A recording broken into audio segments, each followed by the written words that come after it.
Fox Sports. We are Fox Sports. We are Fox Sports. Last night, the Rays finished off the road trip in style, taking 3 of 4 from Texas and finishing the 10-game sojourn with a 6-4 mark. Tonight, the Rays open a pivotal 6-game homestand versus Derek Jeter and the Yankees.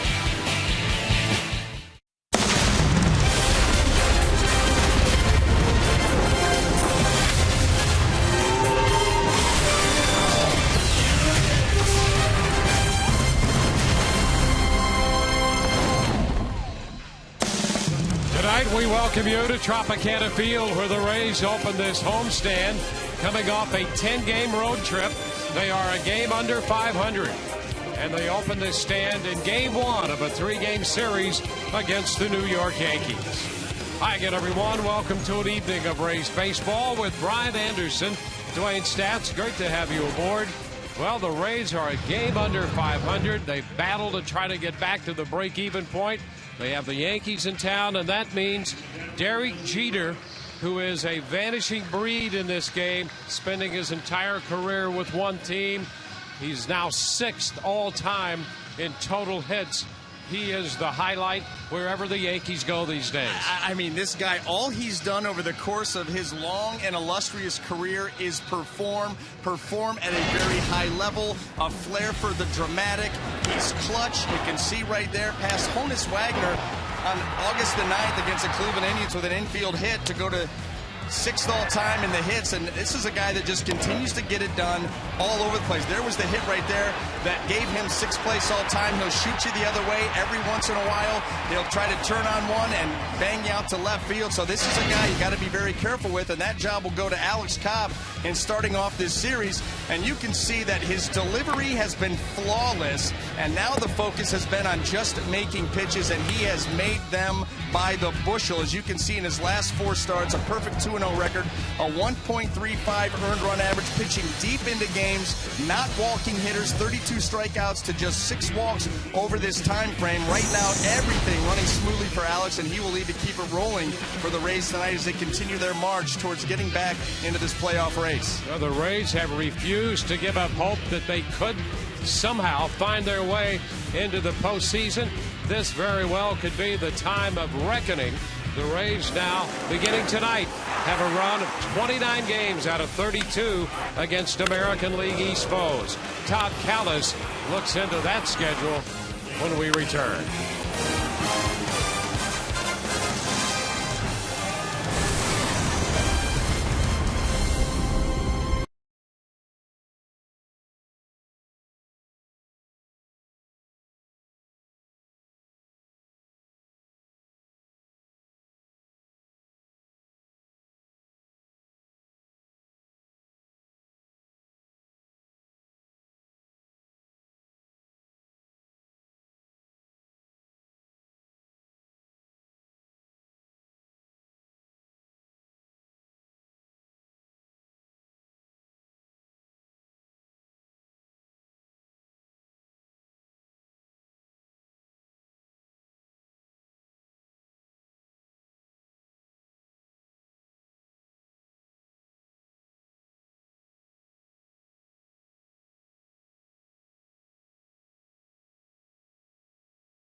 Yankees getting ready for this weekend series. 6 days ago, Jeter moved into the number 6 spot in the all-time hits list, passing Honus Wagner in the all-time hits total in Major League Baseball history. For the Rays, they haven't played a lot of games recently in the AL East.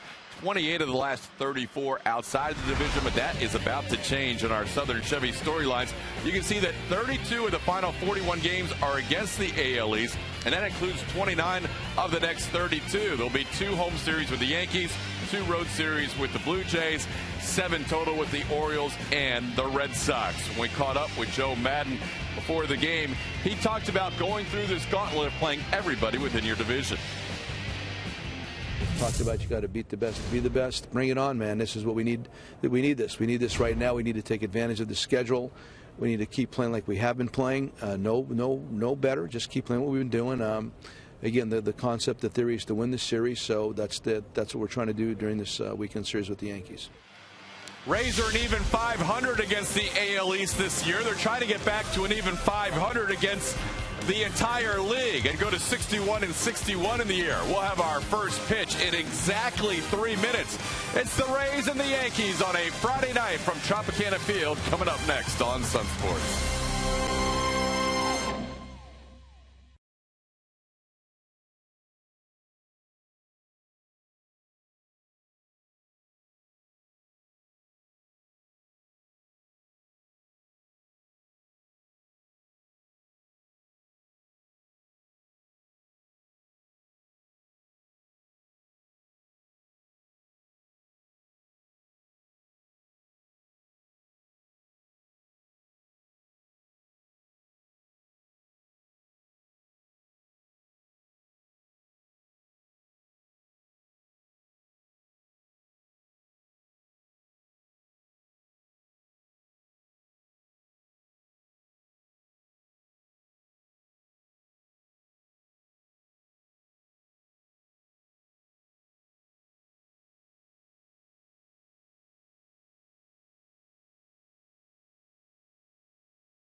Tonight from Tropicana Field, we welcome you to American League East baseball, the Rays and the Yankees, and we're going to be seeing a lot of that head-to-head American League East baseball over the next month. Tonight's lineup presented by your Southern Ford dealers. Brett Gardner leads off for New York, then Derek Jeter and Jacoby Ellsbury in the 3rd spot. Mark Teixeira cleanup. Carlos Beltran is the DH. Chase Headley over from the National League at 3rd.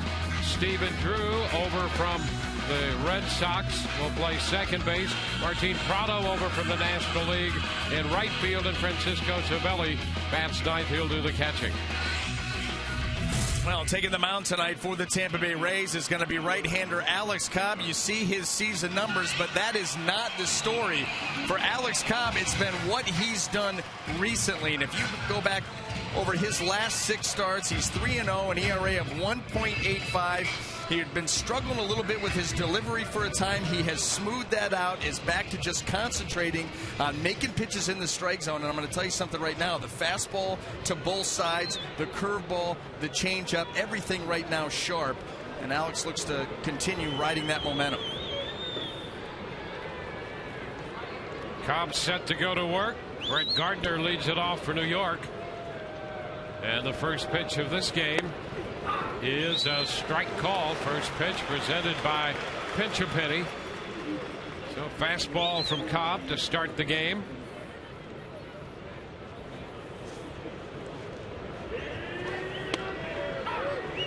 Oh, 2. And when these two pitchers are on, we will have a couple of strike throwers going at it tonight, with Alex Cobb facing Brandon McCarthy.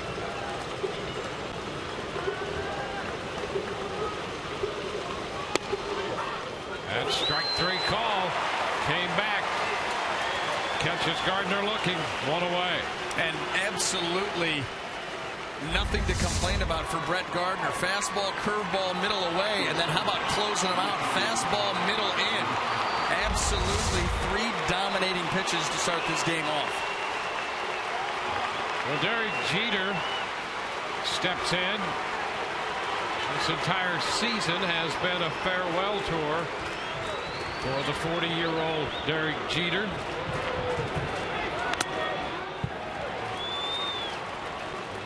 Fouls it back, strike 1. Tonight's GMC big matchup. Cobb in his career against Jeter has fared pretty well. Jeter 1 of 9 against Cobb. Strikeout in the mix.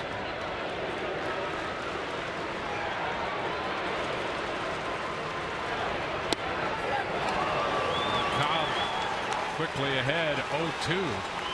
And a big reason why he's had that success is he pitches him very tough. You know, Derek Jeter, we know how good he is staying inside the baseball, shooting it over into right field. First 2 pitches from Alex nullify that by coming in. And he strikes him out. Changeup. Boy, Cobb has started this game to come right out of the chute and to make 6 pitches as he has made. Outstanding. Well, big game, big homestand for the Rays, and it was fastball, changeup, and then a put-away changeup to get Jeter. 6 pitches, 2 strikeouts. Get a hitter like Derek Jeter shaking his head like that, you know stuff is dancing early. This is Jacoby Ellsbury.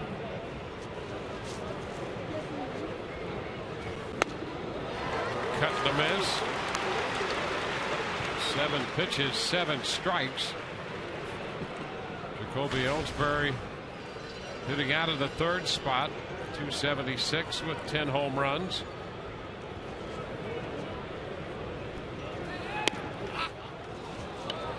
One and 1. Crowd sighing a bit. Couldn't believe that pitch was out of the zone. 1-1 the count. 1-2. You get the sense if this was a football game, the Yankees come out for their opening series and the Rays are just sending the house at them, one after the other. Alex Cobb, attack, attack, attack. Changeup has been good. He's been able to spot the fastball.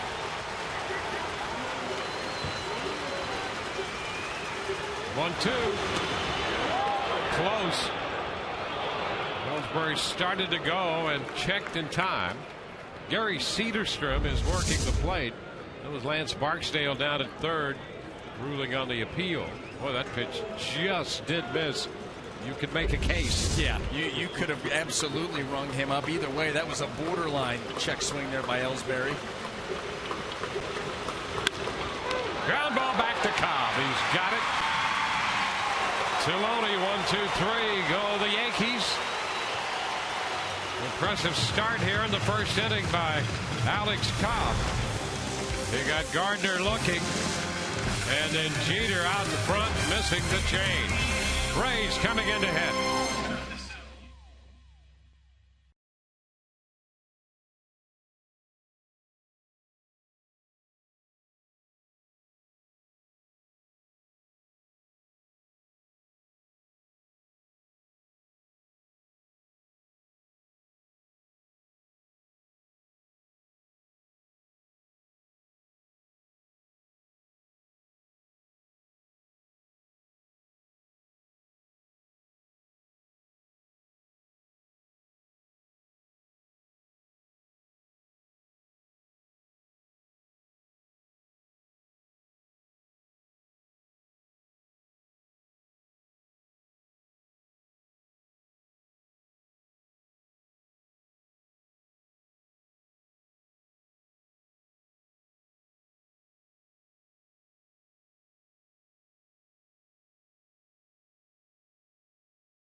York. Rays coming in to hit in the bottom of the first.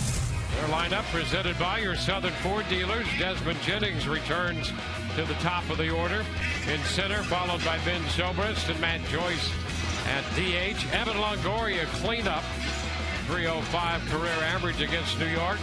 James Loney and Logan Forsythe will follow. Yunel Escobar, Kirk Casale, Kevin Kiermaier, 7, 8, and 9 at short, catch, and right. They'll be going up against the New York Yankee right-hander Brandon McCarthy, making his 7th start with the team, a new lease on life. 18 starts with the Diamondbacks, a 3-10 record, ERA of over 5, and the season numbers right there with the Yankees. Quite the turnaround. So Desmond Jennings in here against McCarthy. Pitch is a strike. So Jennings just back in the Rays lineup. 1 of 11 in his career against McCarthy that hit a home run. He takes the pitch away. 1 ball, 1 strike. And from McCarthy, he's going to feature the fastball, 4-seam, 2-seam, cut it, big curveball. Desmond fouls it away. Here's the reason Desmond missed the last couple games in Texas. A great catch in the 8th inning of that game. Tied 2-2 at the time. Leonys Martin made a bid to give Texas the lead, and Jennings denied him that accomplishment with that great catch. Banged up the shoulder a bit. It was tendered. He missed a couple of games then in the rest of that series. 2-2 the count to Desmond.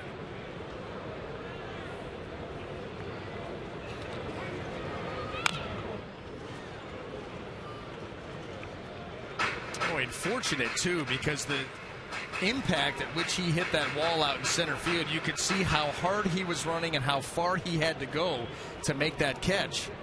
I mean, fortunate just to miss a couple of games and be right back ready to go here for this big weekend series. Liner into right. That's a base hit.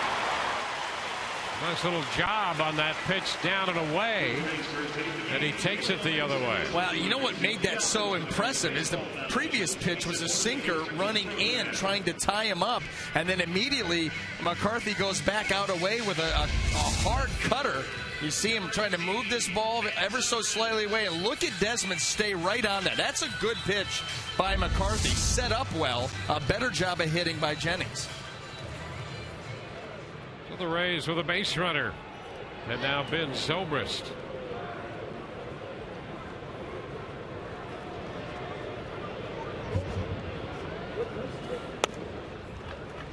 And takes a look at the pitch down. Not a lot of resounding success on an individual basis in the Rays lineup against McCarthy, although Zobrist does have 3 hits off him in 16 at bats. 1 of those hits a home run. Checked at first, and Jennings back in. Well, 10 games, 9 career starts against the Rays, and McCarthy 4-2, an ERA of 2.93. He's won his last 3 starts against the Rays, but the most recent one was back in August of 2012. There goes Jennings. The pitch is a strike. The throw will not be in time. Desmond Jennings picks up a steal, stealing his way into scoring position. And the Yankees have been a team that's done a nice job of controlling the running game, but you see Jennings with a good jump, an aggressive lead, and I think this is going to be the Rays early on in this series, in this ball game, sending a message that we are gunning for you. Ben Zobrist now with a chance to put the Rays out in front, and a ground ball, base hit into right. Prado with the pickup. They're going to hold Jennings, and the Rays will have men on the corners at first and third. I'll tell you what, not playing like a team that got in late last night, early this morning. Right to work. Base hit, stolen base, and then a breaking ball right there that stays on that ball nicely. It stayed up nicely for him. He finds a hole, and the Rays are in business.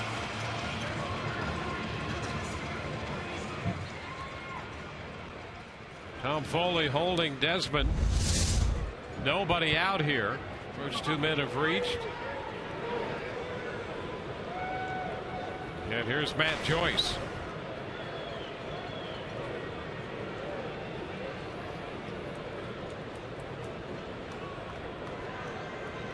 Matt at 281 average. And he fouls that first pitch. Fastball up a little bit. Strike one. Matt Joyce, he wants to get the arms extended. He wants to drive the baseball, knock this run in. McCarthy, sensing that, tries to crowd him with pitch number 1. Randy McCarthy, 10 pitches in, finds himself in some trouble here. Part of the Rays lineup, runners on the corners. Rays trying to strike early. 0-2 to Joyce. That pitch started a little wide and then cut to the strike zone. Pitchers are going to love that strike zone if that pitch is called with consistency tonight, because that was a backdoor cutter, but it looked to have stayed off the plate a little bit. Covered up by Cervelli. 1-2. It's Gary Cederstrom working the plate. 20+ years in the major leagues out of Minot, North Dakota.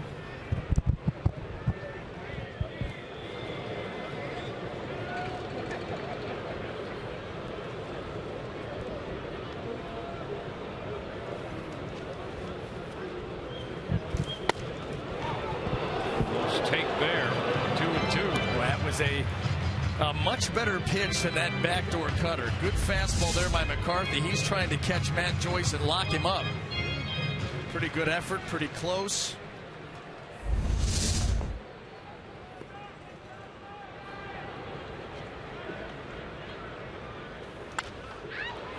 Hop foul, headed for the stands.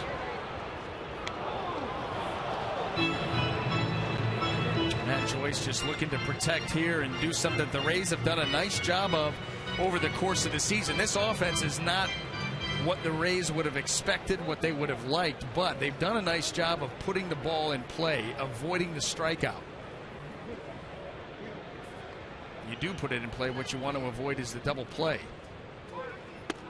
And the count is full. Joyce started the scoring in Wednesday night's game over in Texas. The Rays went on to win that one 10-1, and Matt opened the scoring with a first inning home run in that game. Worked the count all the way to 3-2. And he draws the walk. Bases will be loaded with nobody out. Now let's take this moment here to set the New York Yankee defense for you. Brought to you by Gold and Diamond Source in the outfield left to right. Brett Gardner, Jacoby Ellsbury, and Martin Prado across the infield third to first. Chase Headley, Derek Jeter, Stephen Drew, and Mark Teixeira. Francisco Cervelli will be behind the plate. Big first inning opportunity for the Rays against Joe Girardi's Yankees in the bottom of the first. Evan Longoria comes up here. Evan drove in 3 runs in last night's game against Texas, including his 15th home run of the year with a man aboard. He has good numbers against the Yankees. And a big opportunity early tonight. Foul ball for a strike. And these are the types of games, these are the types of series that Evan Longoria throughout his career has lived for.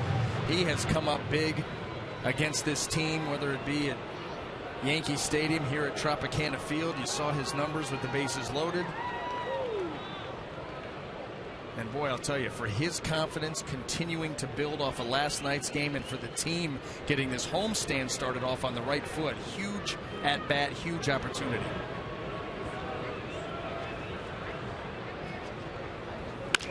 Ground ball down to third. Headley to Drew. That's one. Safe at first. A run will score. Rays get a run. Stay away from the double play on that ground ball to third. Joyce forced at second for the only out they get. Well, and the Yankees had a chance there. That ball was hit sharply enough to get the double play, but watch the feed by Headley over there to Stephen Drew. Boy, he first forces him to reach. That takes the play out of rhythm. And then, of course, the return throw to Teixeira is not going to be on time. That reeked of an infield that has not spent a lot of time together, and this one has not. Headley and Drew, recent acquisitions. You can see how difficult the timing was on that one. Well, and that was all Headley moving to his left and trying to make that throw back to second base. He just kind of pulled that throw with him and therefore pulled Drew to the wrong side, and everything went awry from there. Here's James Loney. Rays with a run home.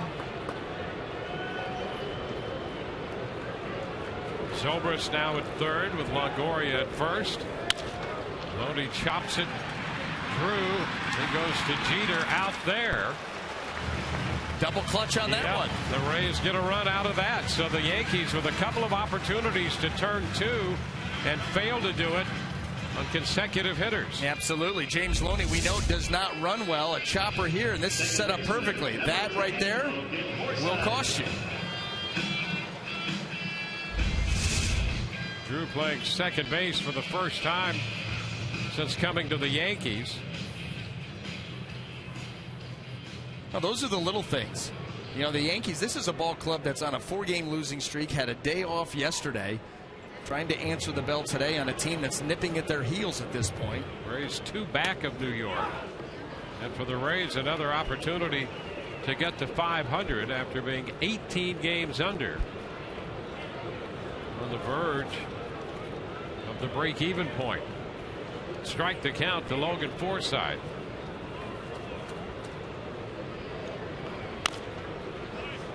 Two.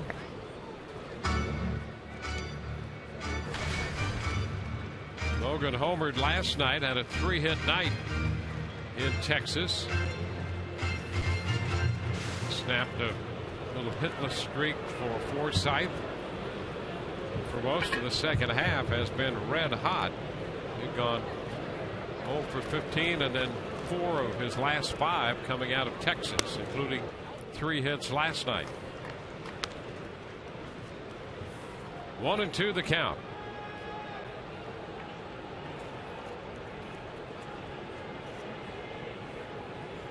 Jennings and Zobrist have scored the runs. Loney back in. You know, Logan Forsythe, one of those hitters that when he's swinging the bat well, he swings well in the count. 2 strikes, good 2-strike approach up the middle the other way. He'll take his shots when he's ahead in the count to drive a ball like he did last night. Runner goes, and there is strike 3 call. Forsythe caught looking to end the inning. Rays pick up 2 and lead 2-0.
Rays have struck early, a 2-0 lead as we head into the top of the second inning. Now let's take a quick look at that Rays defense, brought to you by Gold and Diamond Source. In the outfield, left to right, Ben Zobrist, Desmond Jennings, and Kevin Kiermaier. Across the infield, third to first, Evan Longoria, Yunel Escobar, Logan Forsythe, and James Loney. Kurt Casale will handle the catching duties.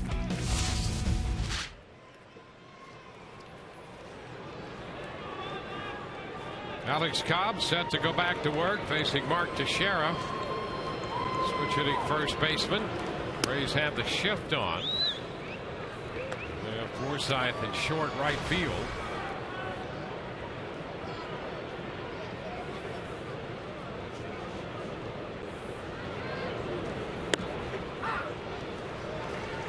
One and one. Breaking ball. Boy, a lot goes into where you put that second baseman. Line drive potential to him, foot speed of the runner. The one hopper. Longoria tries to find a handle and cannot. That ball with some reverse spin coming off the bat of Teixeira from the left side. And this is one of those line drive one hoppers that kind of gets in on you a little bit, just kind of handcuffs you up high near the belt off the heel of the glove, and Evan Longoria just not ever able to corral that baseball. Teixeira gets a hit out of that. Those are tough hops. They are. You want to feel the ball out in front. Those are almost impossible to do that. That way that bounce comes, and you don't have time to try to set your feet and play the hop you want because it's on you right away.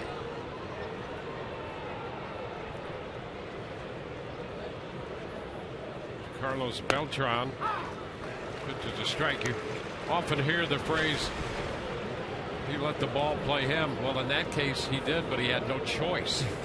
That's right. There was no choice in the matter. You're just trying to defend the situation as best you can. Ground ball. That's going to be stopped by Escobar. They get the force. Escobar, a nice play.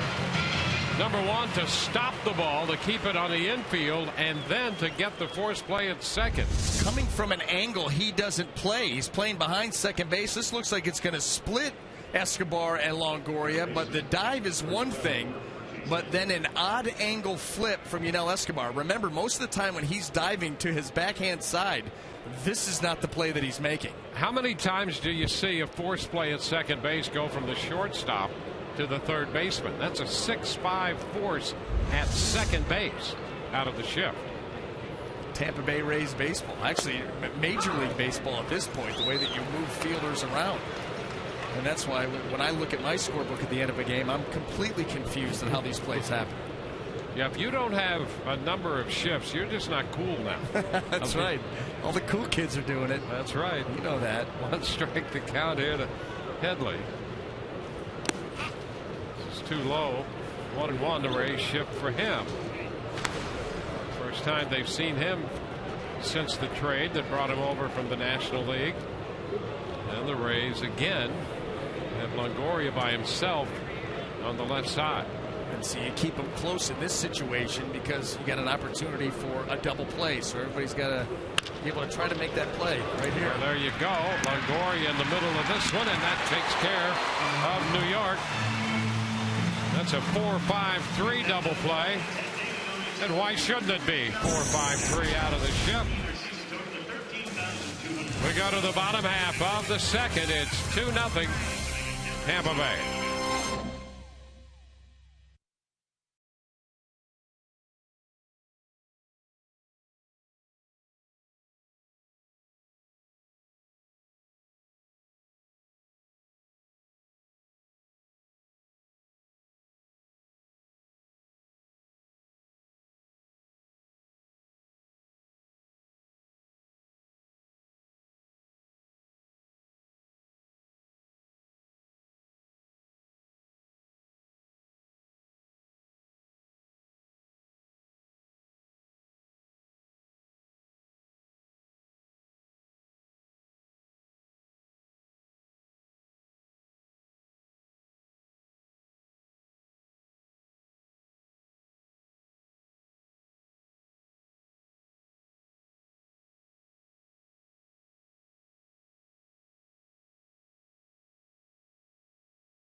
In the game tonight and all season long, Tires Plus donates $100 to the Pediatric Cancer Foundation for every Tampa Bay Rays home run televised on Sun Sports. Rays lead on a couple of RBI ground balls from Longoria and Aloni in the first, and here's Yanel Escobar to lead off the home half of the second. There's foul over the top of the Rays dugout, out of play for a strike. Escobar, very nice play on the ball hit by Beltran, but they got the force on Teixeira at second base. It's a nice inning for the Rays, coming back quickly after scoring 2 runs. Some nice defense. It's fouled up the right side, and he'll need a new bat. Take a look at Brandon McCarthy there. Interesting numbers on the Yankee right-hander. When you look at his ground ball rate, it is up over 50%. His home run rate also up more than really at any other time in his career. There was a time when he was in the 30s, 34, 35% ground ball. He'll be up 54% or so now.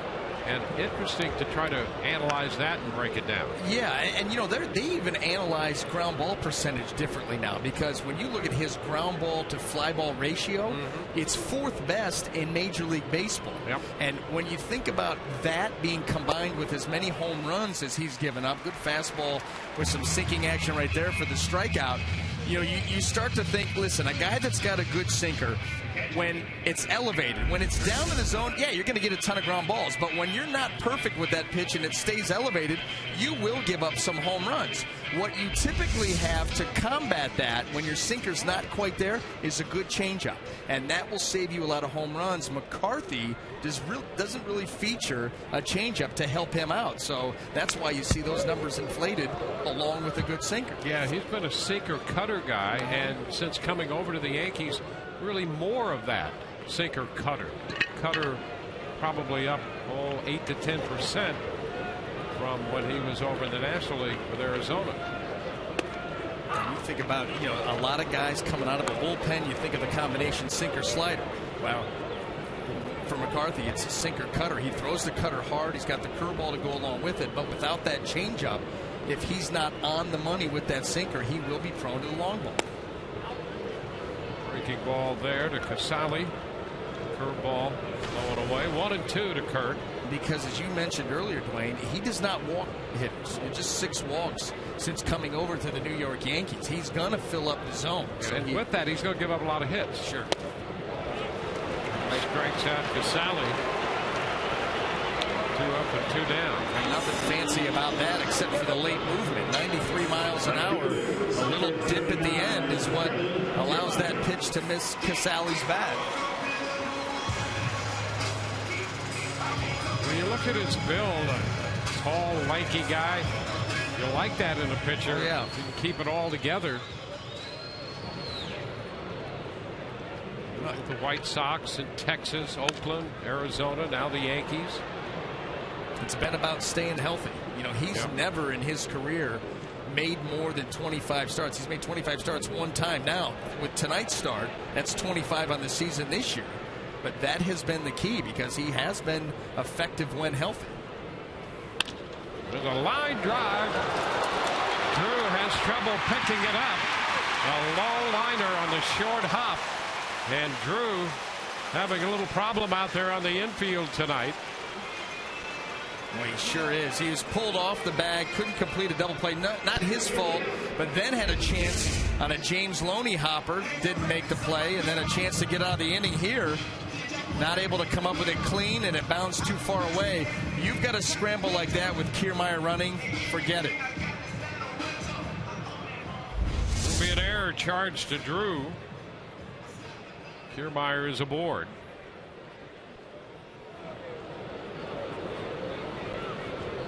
Desmond Jennings hitting again. Strike one. You play a lot of second base, and a ball that's sharply hit, you're thinking, just knock it down. If I knock it down, I'm close enough to first and be able to make the play with everybody but Kiermaier. He runs so hard and so quick out of the box.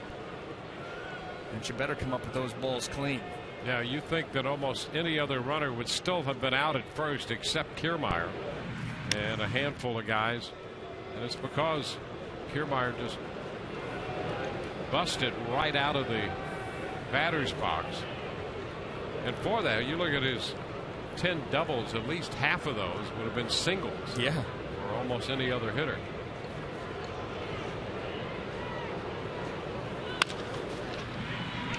Jeter, quick toss to second for the force, and the Rays are out in the second. On to inning 3, 2-0 Rays.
Brought to you by Toyota. Let's go places. By Checkers, big Philly flavor, small price. Checkers Philly cheesesteak and the new chicken Philly, each just $1.99. By Bert Smith Volkswagen, Tampa Bay's home of driving excitement. Visit BertSmithVW.com. And by Blue Bell Ice Cream. Alex Cobb on the hill tonight for the Rays. He'll face Stephen Drew to begin the third. The Rays put the shift on for Drew. First pitch, fastball for a strike. Now how about this? Nobody on, nobody out. Stephen Drew right here. Logan Forsythe. A lot of times you see that fielder back here for whatever reason. The Rays decide that with Drew they're going to play him close. 1-1. Normally, if a guy is not a speedster, they will give a little more ground, and you'll find that second baseman somewhere in short right field. Yeah, it increases his range, and it allows him a little bit of extra time to be able to throw out a runner who doesn't run well. Makes sense on a lot of different counts, but with Stephen Drew, they're just going to play it tight there, run a little picket fence at him.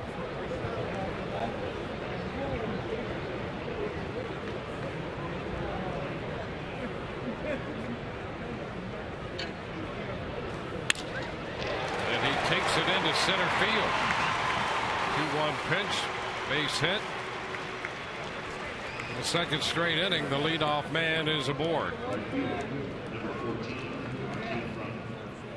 19th start tonight for Alex Cobb, and here's the breakout: first 7 and last 11. We check the Toyota trend. Well, and these numbers have everything to do with Alex's delivery. You know, he went on the disabled list this year early. And when he came back, the delivery was not smooth. He was having trouble finding a consistent release point. Pitches were staying up. The results were not there. It was a work in progress. But he finally got himself to the point where now he doesn't think about his mechanics. He thinks just about making pitches, and the numbers reflect that. Curveball to Martin Prado, and it stays up and in. Alex himself said, I want to get to the point where all I'm thinking about is pick out a pitch, pick a location, and throw it there. Not, okay, where's my leg? The little pause that he has in the delivery, arm slot. Fastball, did he go? And no. Says Kerwin Danley down at first, running the count to 2 balls, no strikes. Ooh, I'm telling you. Sure could have. Yes. That ball running in, and Prado looked to go a little bit too far. May have gotten away with one there. Jim Hickey thought he got away with it.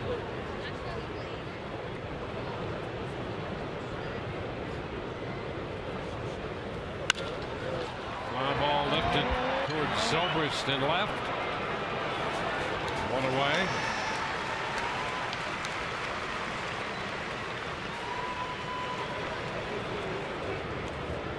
Alex getting that out there on a 2-0 pitch and still not happy with the location. That's when you know you're going well, when even in and out you can be hard on yourself as far as execution of a pitch, and that's what he's looking to do here to keep this Yankee lineup down. They've really struggled to score runs, not only this year, but even in this recent 4-game slide, just 7 runs scored by this O. Here's the catcher, Cervelli. That'll be a strike. Start him. I'll tell you what, when you can get that pitch right there called for a strike, and it serves a purpose other than just a purpose pitch, I'll tell you, you talk about opening up the bottom of the strike zone and the outer third of the plate. Pitchers, if they can execute that, get it for a strike every now and then, can have a field day with a hitter. 1-2. You know, we've talked about all the shifts that are on. There's so much information now, and umpires the same way over the last couple of years tabulate the dimensions of their strike zone and their tendencies. And Gary Cederstrom, to a right-handed hitter, tends, at least over the recent past, to open that zone a little bit more. Not so much against lefties. Pretty straight up against left-handed hitters. But against right-handed hitters, the tendency is to have just a little bit bigger zone. So we'll see as the evening moves along how that works out. Well, that's something that if that is the case, you know that the Rays have, you know, their teams, Yankees around the league have information on these umpires, and so not only do you game plan for the opposing hitters, but if there's an area of the strike zone that could benefit you, it's one of your strengths, you'll be made aware of that too. You just cannot focus on it too much. And the cut to miss. That takes care of Cervelli. Strikeout number 3. And this one on the changeup. Well, and what makes that pitch so effective for Alex is his ability to throw it in all 3 quadrants of the strike zone, as far as in, middle of the plate, and away. And that's why he'll throw it to lefties and righties. Yeah. You see a lot of right-handed pitchers with good changeups, a lot to lefties, very little to righties. Not only will Alex throw it to righties, but he'll use the ball in, middle of the plate, on purpose. Anytime a hitter sees a pitch coming towards him, the brain, the first thing it thinks of is something hard, and I got to get my hands started, because to hit a ball that's in, your hands have got to clear the hips and get out in front. You got to catch that ball out in front. So immediately a pitch coming in, you're thinking get the hands out. If it's the changeup, you're done. That has to be an amazing process, BA, for a pitcher. You're a right-hander, left-handed hitter, you get that changeup. If it goes down and away, great spot. Yep, perfect. You'll throw it all day. But at what point do you realize this is so good and I can command it so well? I'll throw it to right-handed hitters. You just said it. When you can command it. I mean, really, that's it. When you can command it and you have enough confidence in your ability, just like a fastball. Fastball, we talk about establishing both sides of the plate. Well, you know what? Same with the changeup. Yep. If I can throw my changeup to both sides of the plate and I feel comfortable and confident in doing it, well, that just opens up a whole nother area to exploit. I mean, think about the success that Cobb has had and that he will continue to have because of the ability to do that, the realization that he's got a weapon that he can use essentially anytime, anywhere. 2-2 right there on a fastball that missed. That's why the Rays as an organization love the changeup.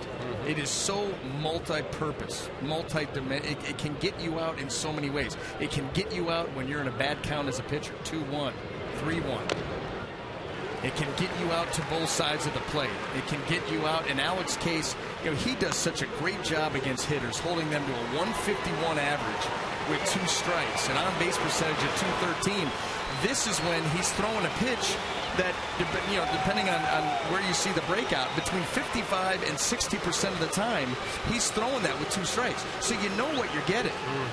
And he's still holding you to an average in the mid-100s.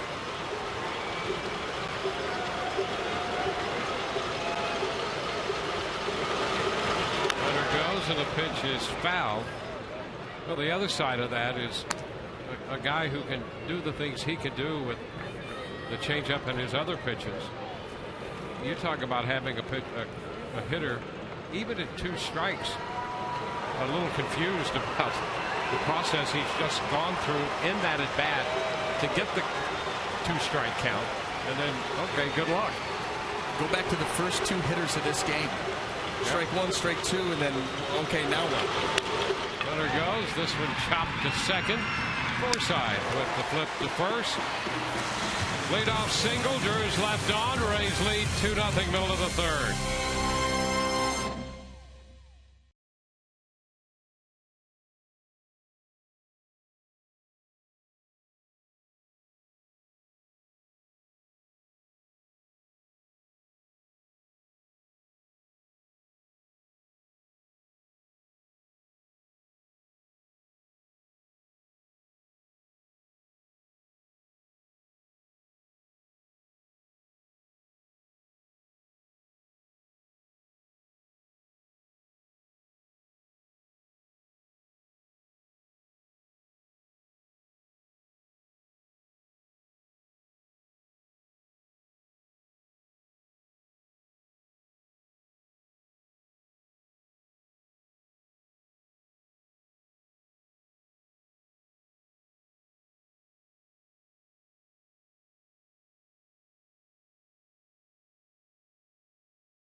The Rays with a couple first inning runs have a 2-0 lead. Our lows never stop improving.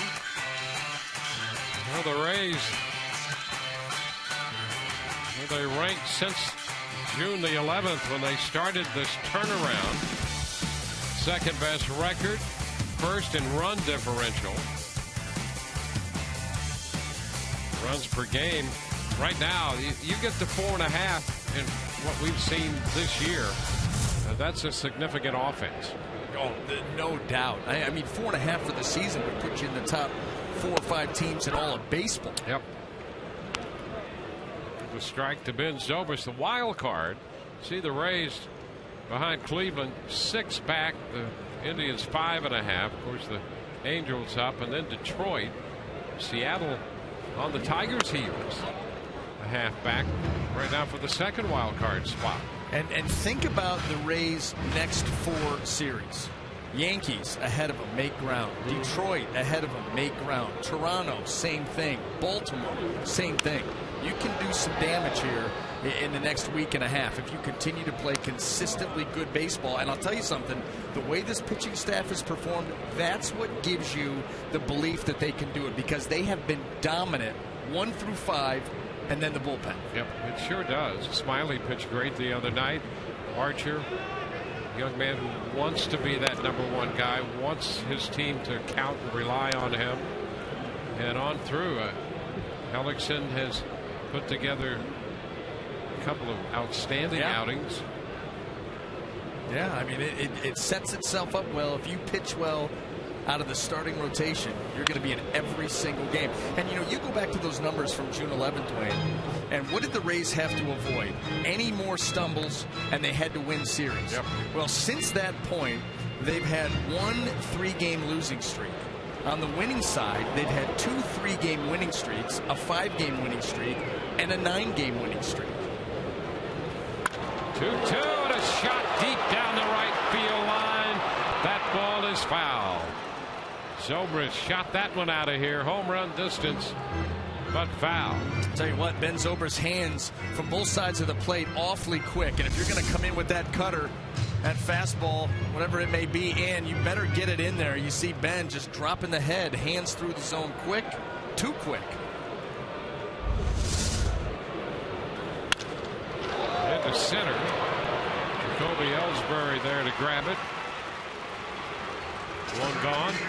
Now time for you to tweet your photo using hashtag SunSportsFanPhoto for a chance to have it shown in an upcoming game broadcast brought to you by AT&T.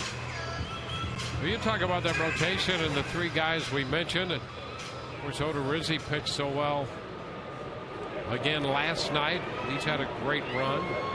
So Alex Cobb in the mix. 5 very good starting pitchers to get you deep into games. And the Rays figured out a couple of outstanding arms at the end, that in most of those close games the advantage will go to the Rays. 1-1. Curveball to Joyce that time. We really need to build a graphic. Have the truck. We're going to put them on it and build a graphic as we go on and on about the Rays and how the formula for them getting this done, especially now with 41 games left in the season. What inning are we in? 3rd. The inning of hope. Every night. It's part of our biorhythms now. Well, we get rid of all the business we have to take care of. You get down to talking about where the Rays are and where they might be and what they have to do. It just turns out it's a 3rd inning. Yeah, every time. Yeah. Such a formula. Yeah. Well, they haven't given up the idea that this is possible. They know how difficult it will be. Joyce out on strikes, strikeout number 4. But right now, and as we discussed the schedule just a moment ago, and in the open, now is perhaps the time of reckoning for the Rays to see who they are, and where they can go. Yep. Because now you finally have gotten to that portion of the schedule. You've done all the work as well as you could to get here, facing teams that are directly ahead of you in the standings, whether that be in the American League East, as we know that they play a ton of games against the East, or even the Detroit Tigers, who are ahead of them in the wild card race. Now is when you make your move. Evan back to the mound. McCarthy's tossed to first. It's a 1-2-3 inning with the tall right-hander. On to the 4th. 2-0 Rays.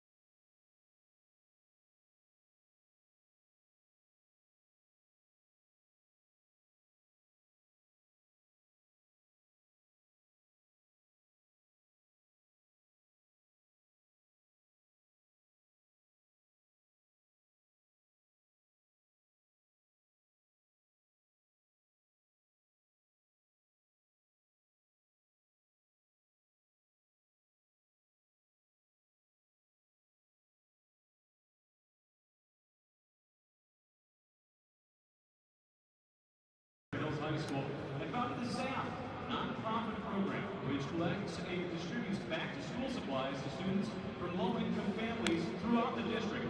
SAF has successfully donated over 1,200 backpacks in the last 3 years alone. Please join Sanctuary Life Insurance and the Rays in saluting James Washington. Thanks to Sanctuary Life Insurance, educator.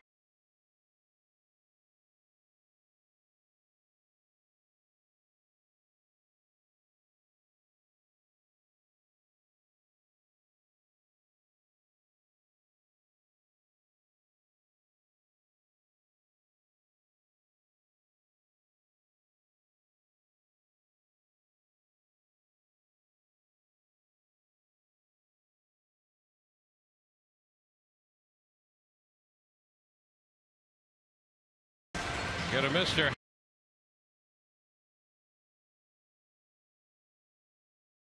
His last as part of Family Fun Day presented by the Tampa Bay Times. For tickets, call 888-FAN-RAYS or visit RaysBaseball.com. Get them while they last. Mr. Happy Bobbleheads.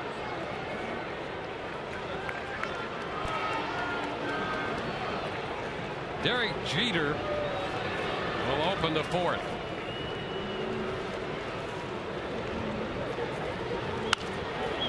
Runs it foul up the right side. Jeter struck out on a changeup his first time.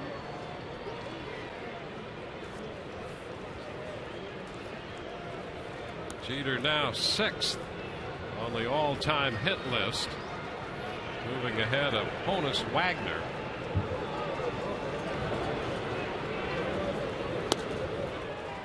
Cut the mezzo 2. Our Coors Cold Hard Facts.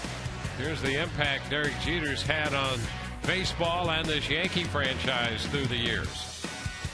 Pick a spot. All-time leader. James hits, double, stolen bases. And how about all of the big hits, the clutch hits? Yeah. I mean, this guy gets it done when the chips are down. 1 ball, 2 strikes. You know, there are some players on some teams that sort of proclaim themselves as leaders. He just doesn't. Yeah. That's what he is, and everybody recognizes that. Well, here's the thing. The rule of thumb that I've found growing up is when you have to proclaim yourself to be something, it's because you typically aren't. Derek Jeter has never proclaimed himself to be anything. He just goes out, leads by example, demands the best out of his teammates, shows up, performs well and hard every game, and that's what he's become. Sounds as if you listen to your dad. All the time. He didn't talk much. A little tapper foul. My mom was always chipping in my ear lots of stuff. Pops didn't talk a whole lot, but then when he did, you honed in. Yeah, and you remembered what he said. Doggone right. Tried the same thing with Jackson this last 4 days.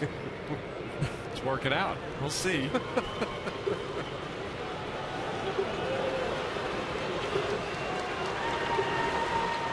balls, 2 strikes the count there to Derek Jeter.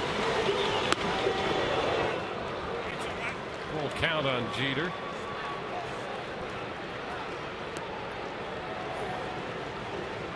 Ellsbury on deck.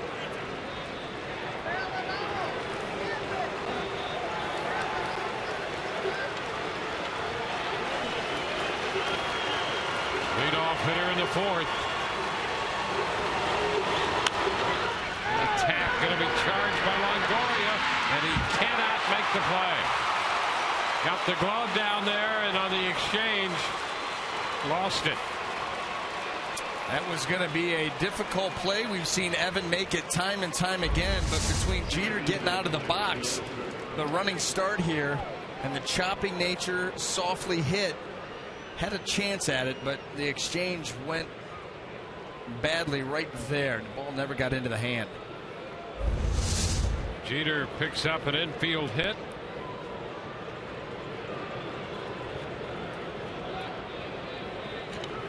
Jacoby Ellsbury.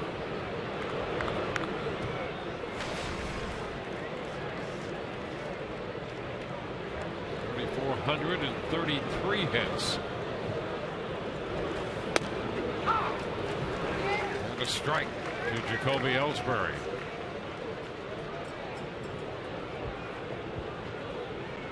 The Yankees have put the leadoff man on base now in 3 consecutive innings. Cobb came out, had a dominant first inning.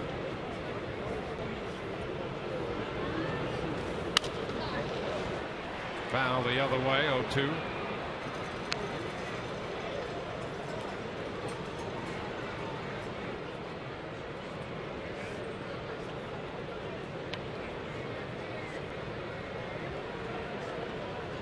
He's got a couple runs in the first.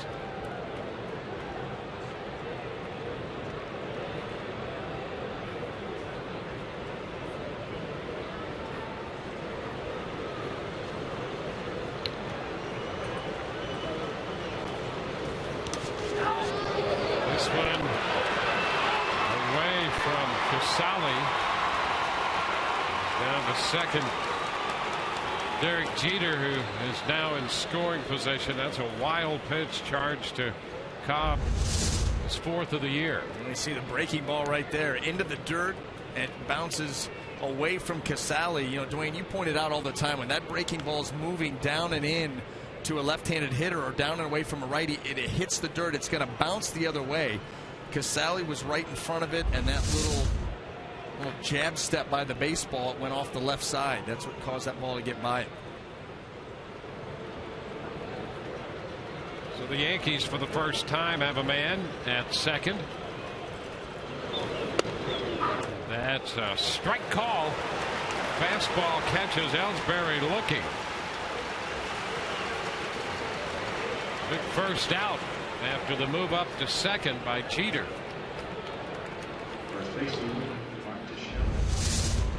Here's that breaking ball. See, as this comes down, moving in, and now see, it bounces back. You see, that's what we were talking about, and that's how that ball gets away. That's the thing about a breaking ball into the dirt. It's going to kick the opposite way that it's heading. Mark Teixeira. Oh, what a big strikeout. Yeah. To get Ellsbury. Think about that. The big strikeout keeps Ellsbury from either driving the runner in or at the very minimum moving him up to third with 1 out. 1-1 to count on Teixeira. See, those are the things. I mean, these tightly contested ball games, those are the at-bats that matter. You know, those are the at-bats where if Jacoby Ellsbury grounds out to the right side and moves a runner, moves Derek Jeter up to third base, he's going to head into the dugout getting high fives from all his teammates because it was a productive out. And any more for the Rays, for the Yankees, for a lot of teams that you're going to see here in the next couple of weeks, these are quasi-playoff games already. Fighting to stay in contention, to earn a spot. Little things matter in big games.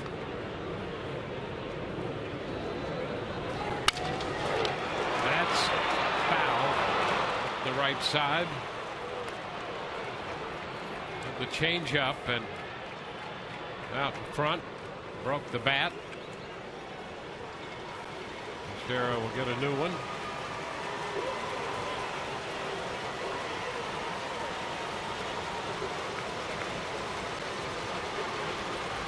Yankees come in here having lost 4 in a row. Lost a couple in Baltimore, had a game rained out.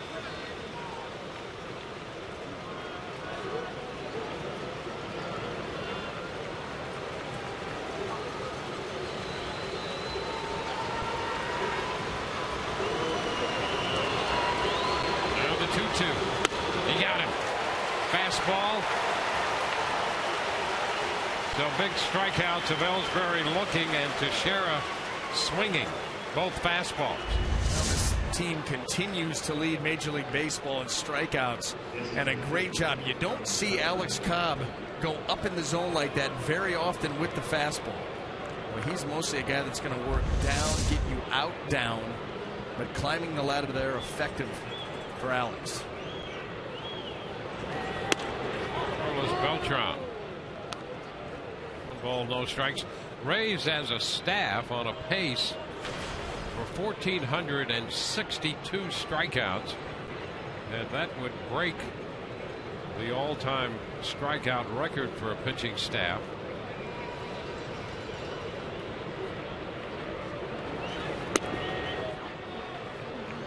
It's a 2-0 count. Strikeouts up across the board throughout the game. Last year's Tigers staff had 1,428, and that's the record the Rays are on a pace to break right now.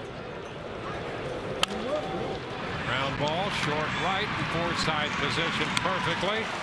Leadoff man on again. This time it's Jeter, and he's stranded at second. A couple of strikeouts for Alex Cobb in this inning. He has 5 in the game. And the Rays lead 2-0 through 3.5.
By H.H. Gregg.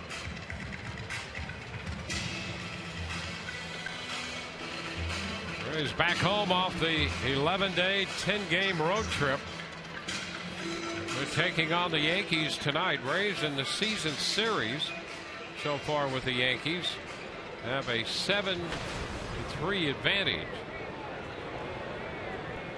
And a 2-run lead as they hit in the bottom of the 4th.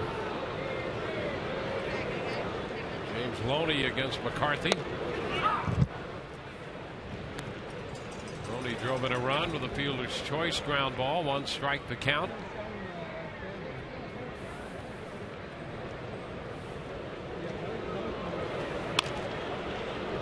Would somebody please answer me a question? You watch this team, the way that they've played over the last couple of months, on the road, at home, consistency of performance, the whole shebang. How does this team lose 14 out of 15 games at any point? Yeah, I thought the question, same vein, would be, where are those guys? I mean, truly. Imposters. Yeah. That's what makes it so difficult to fathom when they were going through that. And I'll give Madden credit. He's the manager of this club. You got to believe in your team. Number one, the Rays baseball office helped put it together. You got to believe in that team. And they kept saying, this is better. This team's better than what we're seeing. And everyone else was saying, well, I certainly hope so. Right. And they have proven that to be the case. Absolutely. 2-2 the count. Yeah, Joe never wavered in this team. Never. 18 games under 500. We're going to make a run. You know, and a lot of people, I think, kind of laughed at that, almost like, do you not see what's going on here? Boy, oh boy. Absolutely right, because since that point, one of the best teams in baseball. In fact, I think only second to the Baltimore Orioles in winning percentage since June the 11th. But therein lies the problem, too, because you put yourself in that kind of a hole. Baltimore's actually played a hair better than you. They have. And that's why they have a stranglehold on the division right now. So a full count. Well, the Rays right now at 60 and 61, a game under. And try this on for size. Teams that have been that far under and gotten back to 500. The 04 Devil Rays, the 06 Marlins, the Louisville Colonels before the turn of not the last century, but the century before. Yeah. In 1899. It was the rolled up socks era. You know what the kicker is? None of those three teams stayed at 500. They got exactly there. Right. Do you have a feeling that if the Rays get there, they're never going to see, or they're not going to end up there? Yeah, there's a base hit on a 3-2 pitch. Fastball and a good clean line drive into right center for a single. The second baseman, Logan Forsythe. This has come full circle. Honus Wagner, not to be confused. I got another question for you. And I know you go ahead, and that leads into my second question. Honus Wagner on that team. Right. The Colonels? Louisville Colonels.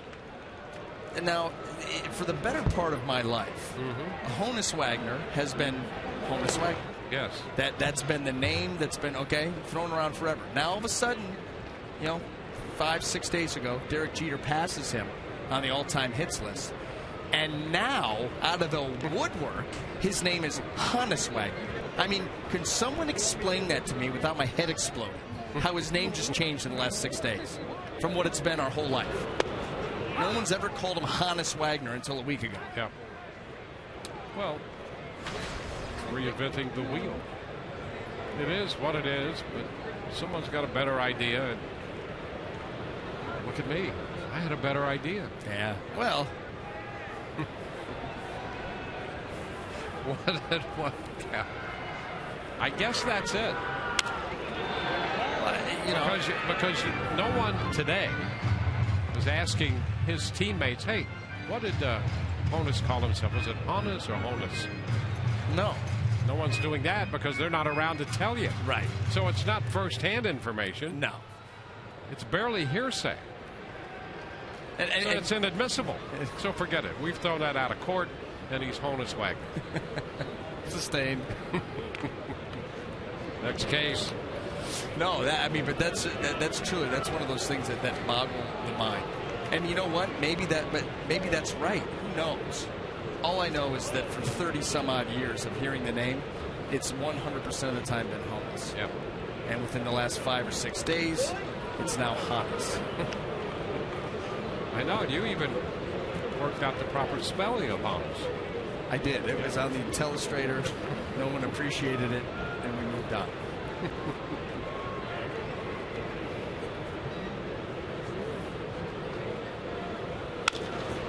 Chop to third, pick up by Headley, and the feed to second, 1, first base 2.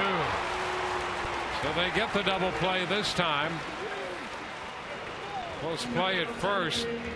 Kerwin Danley on the call on the 5-4-3 double play. Well, it used to be when these plays were called, you immediately went to the scorebook to log it in. Now, if anything's close, you start peeking down at the dugout to see if the opposing manager, or in this case Joe Madden's going to come out of the dugout. But you can see right here the ball does get there just a hair. Well, Joe started out, got about a third of the way there, and got close enough to ask Kerwin Danley how he was doing, and he said, I'm doing fine. He said, good, you look really great. And now back into the dugout. See, and then as soon as you do go to your book and go to the replay, see how close it is. Whoa. Boy, that is really close. Well, I've seen plays not as close be challenged. There's Escobar.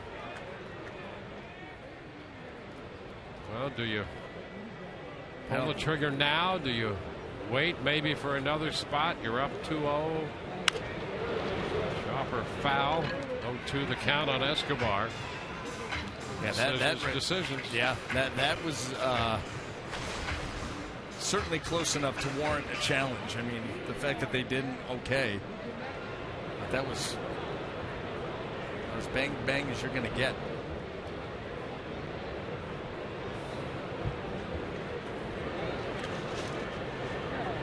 It's a ball, 2-strike count. Rays facing Brandon McCarthy. He's 3-10 with Arizona in the National League. And an earned run average of over 5. He's 4-1 with a .221. Pitching for the Yankees coming into this game tonight.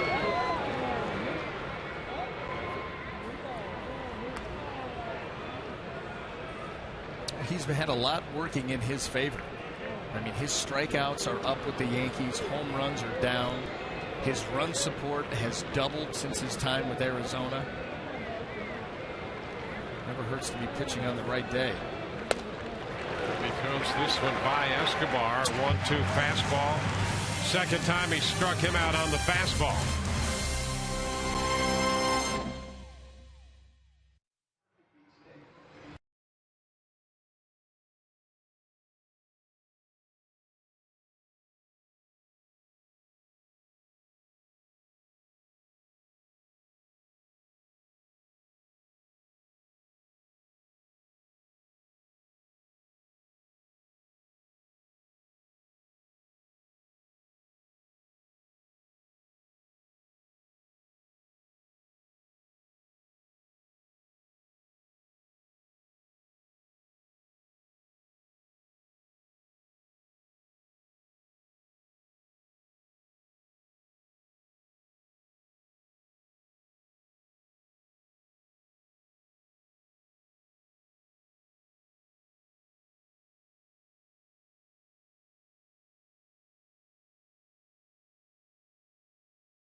Head into the 5th.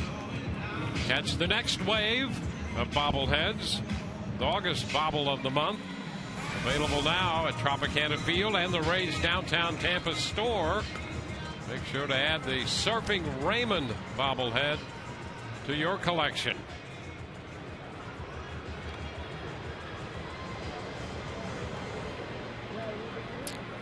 I would get that one before they run out.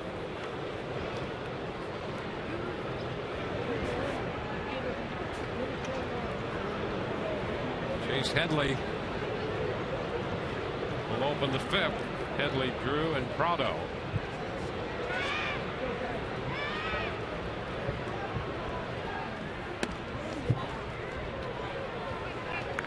Headley grounded into a 4-5-3 double play his first time up.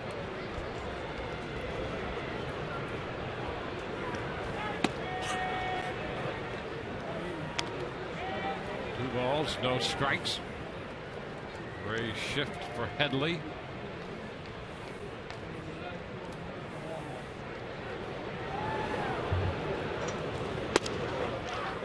And there's a strike on the inside corner.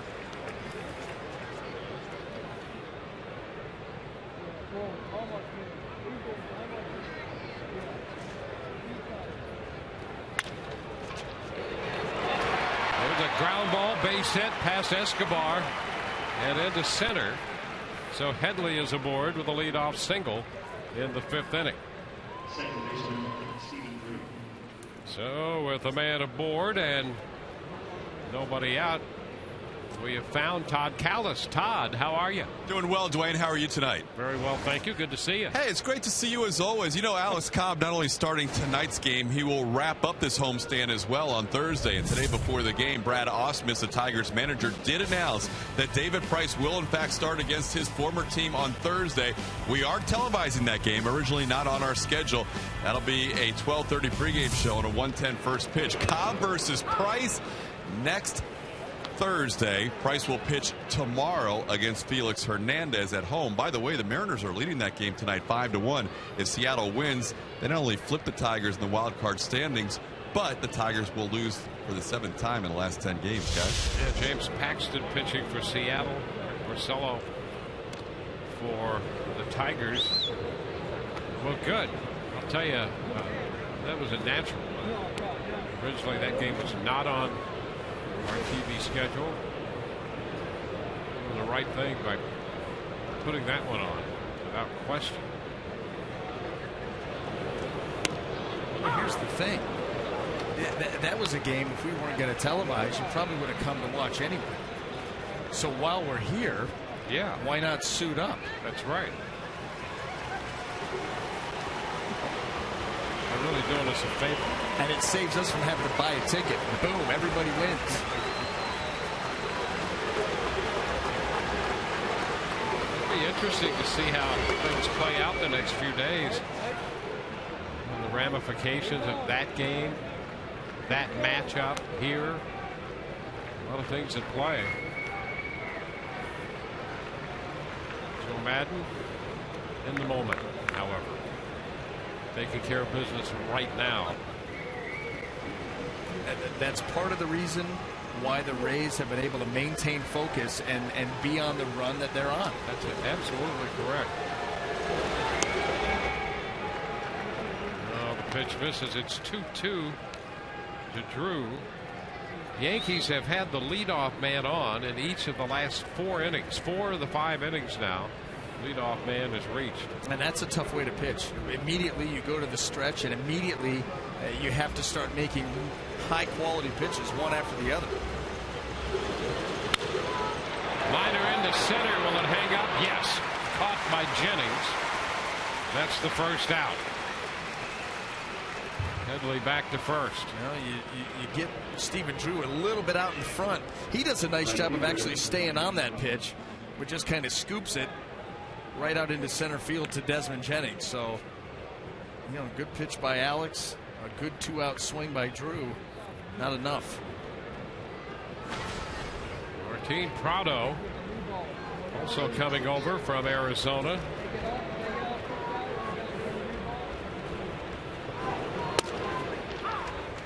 Pitch is a strike. Prado, one of those hitters that is going to battle you. He will pick his spots too to try to unleash and drive a baseball, hit you the other way, good approach up the middle the other way. Yeah, he's always been a tough out. He's not yet gotten it started here with the Yankees, and the Rays hope to continue that over the next 3 days. That's a strike. 0-2. Came in 4 for 35 since joining the Yankees. I remember one of those hits seen on the highlights off of David Price, a home run, a big home run. A home run and a double among those 4 hits.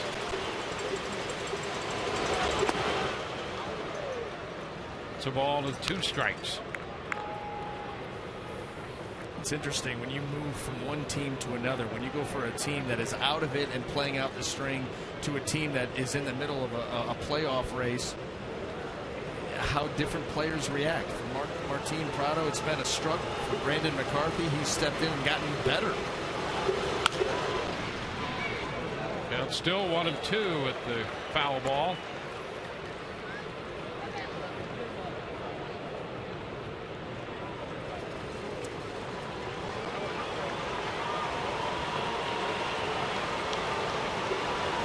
Headley's at first, 1 out. Top of the 5th. Rays scored 2 in the first. That has been it so far.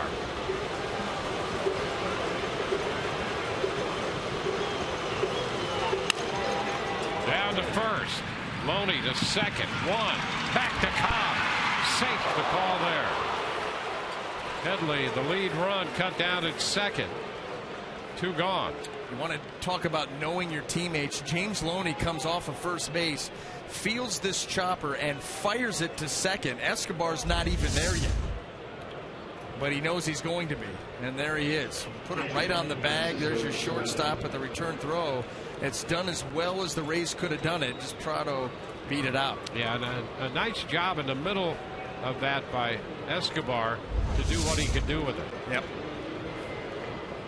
You're taking that throw and you've got a runner bearing down on you.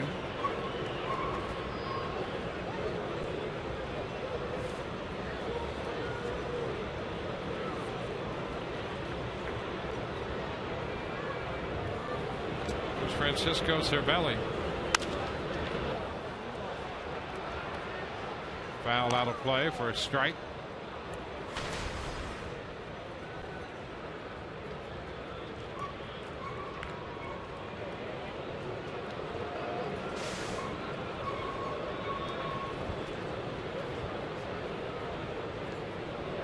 Prado the runner.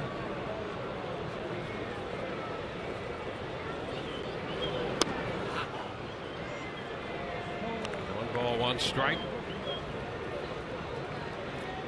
5 strikeouts on the night for Alex Cobb.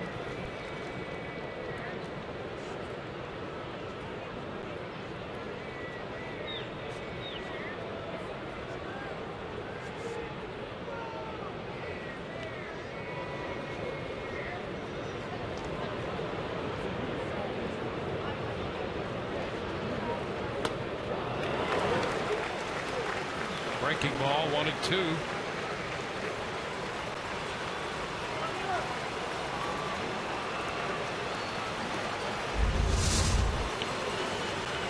Breaking ball here by Alex Cobb. This is the pitch as a hitter you're not really looking for. You're worried about that fastball moving around. You're worried about that changeup. And Alex able to get to 2 strikes with the curveball. So now Cervelli in his mind, does he come back with the curveball, come back with the changeup? It's low. Alex can do just about anything he wants here off speed wise against Cervelli, all because of the 1-1 curveball.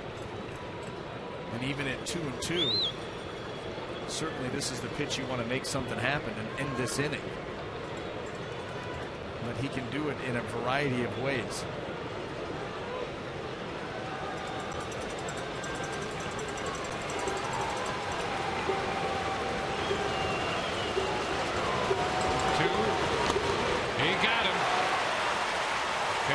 With another changeup, back-to-back changeups to strike him out.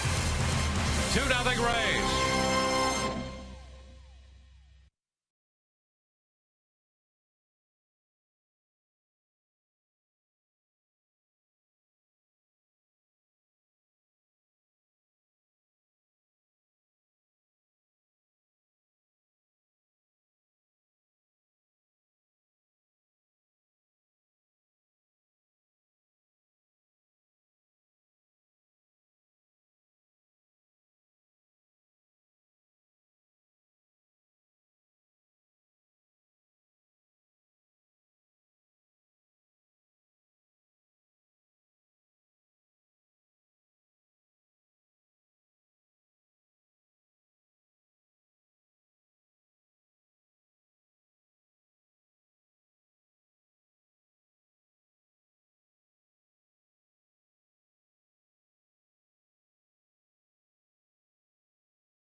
Tropicana Field, where we had a very special guest today throwing out the ceremonial first pitch. Tampa's legendary high school baseball coach, Pop Cuesta. After 43 years of coaching ball at Jefferson High School, he retired this year. He's, of course, coached the likes of Fred McGriff and Tino Martinez.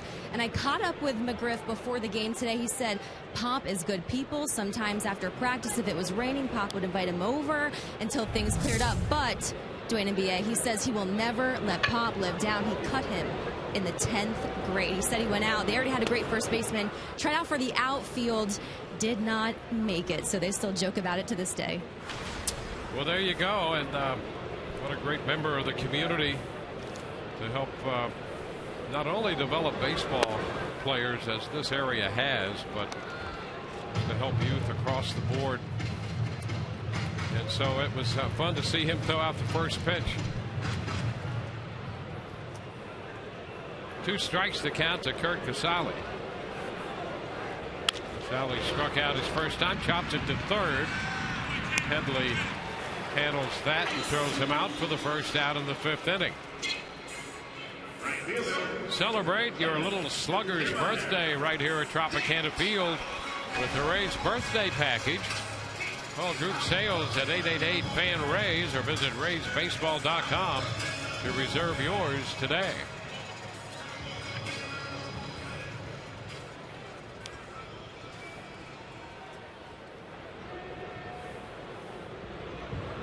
Kevin Kiermaier reached on an error his first time. He takes the curveball in there for a strike.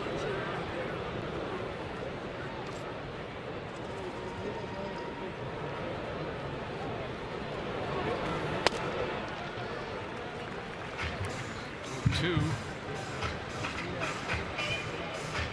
Curveball cutter combination here. Kiermaier finds himself in the hole.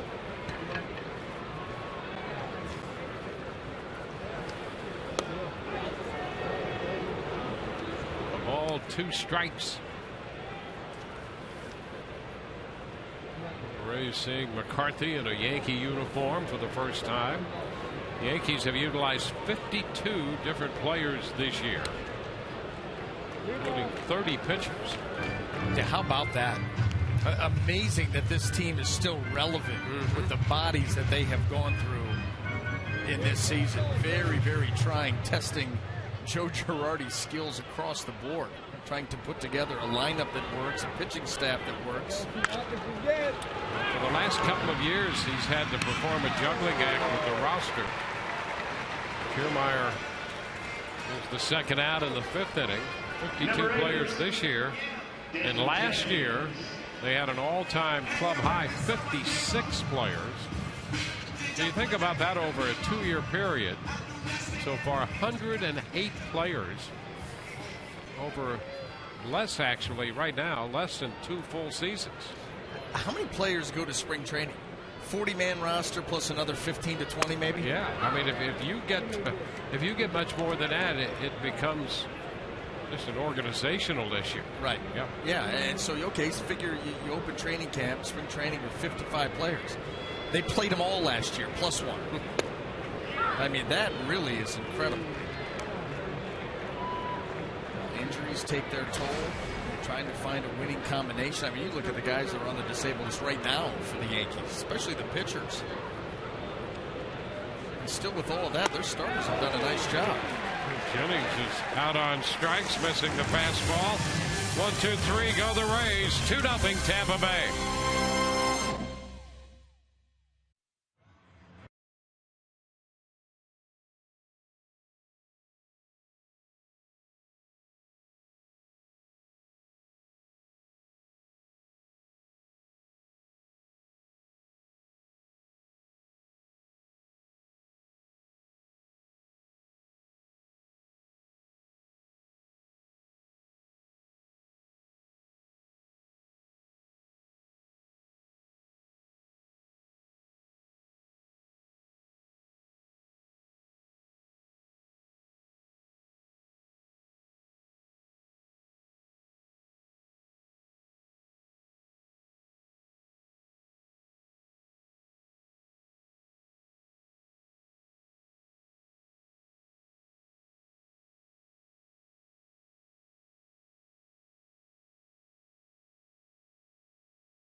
through 77 pitches in 5 innings. 6 strikeouts for Cobb. Rays got him 2 runs in the first, one coming on Evan Longoria's ground ball. James Loney picked up an RBI on a potential double play ball. With that little hesitation right there by Drew. Gave the Rays their second run, prevented the potential double play.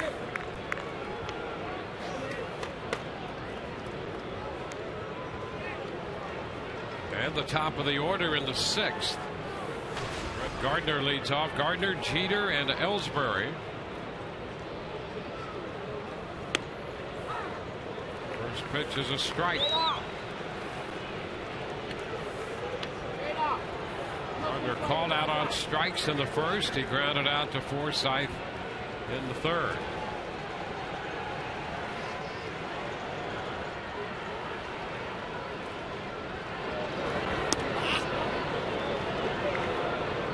Ball, 1 strike.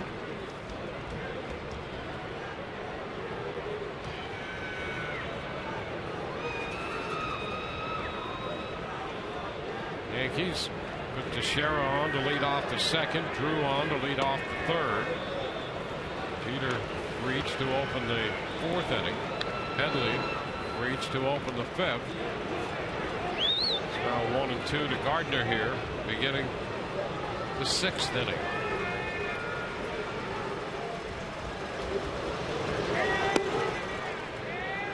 Stays in. Well, that speaks to what you love about Alex Cobb. Tough, wants to be in the thick of it, runners on. Okay, I'm still going to make my pitch. 4 straight innings, I'm going to put myself in a tough spot, leadoff man aboard, pitch my way out of it. Back to the mound. A little hobble there by Cobb. Let's hope that he's all right. He recovered to throw out Gardner, and he's limping, trying to work that out. The Rays will come out and take a look at him. They've just turned that ankle,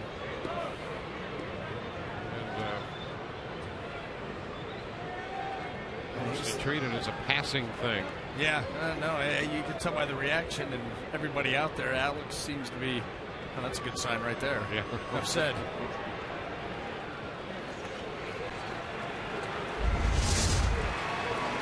Take a look at his feet.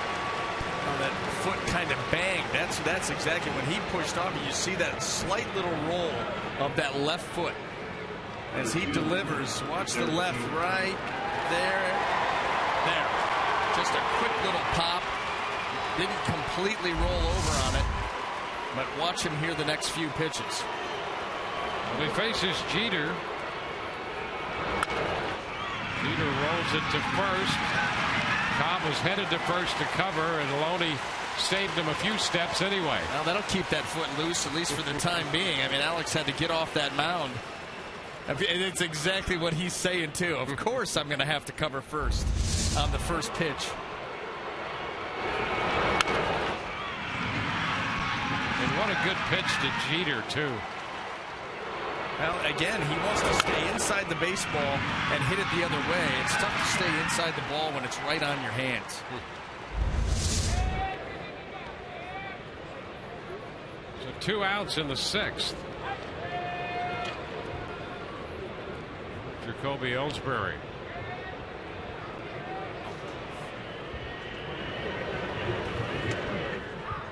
There's the first pitch strike. Ellsbury shortened on the bat. The Rays lead here 2-0. Indians lead the Orioles in the top of the 6th, and Cleveland 1-0.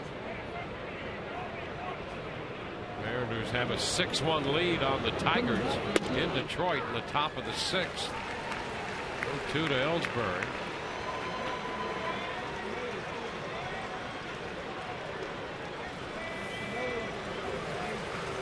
White Sox put 5 up in the first on the Blue Jays, 5-1 in that game. Chopper out to second. Forsythe handles it. It's a quick inning. 1-2-3. Bottom of the inning coming. Rays 2, Yankees nothing.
All on Sun Sports is brought to you by Nissan. Choose Nissan tonight for great offers on our most exciting lineup ever. Shop ChooseNissan.com. Right when the game stands tall in theaters August 22nd. And by Tradewinds Island Resorts. So many ways to just let go on St. Pete Beach.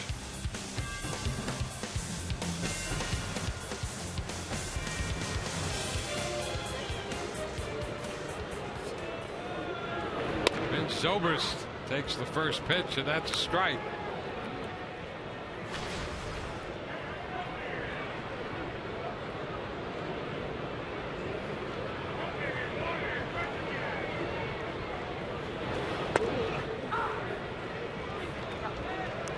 Two.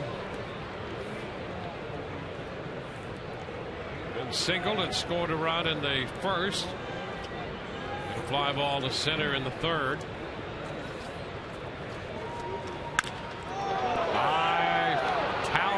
Ball back into center, and Ellsbury puts it away. One gone.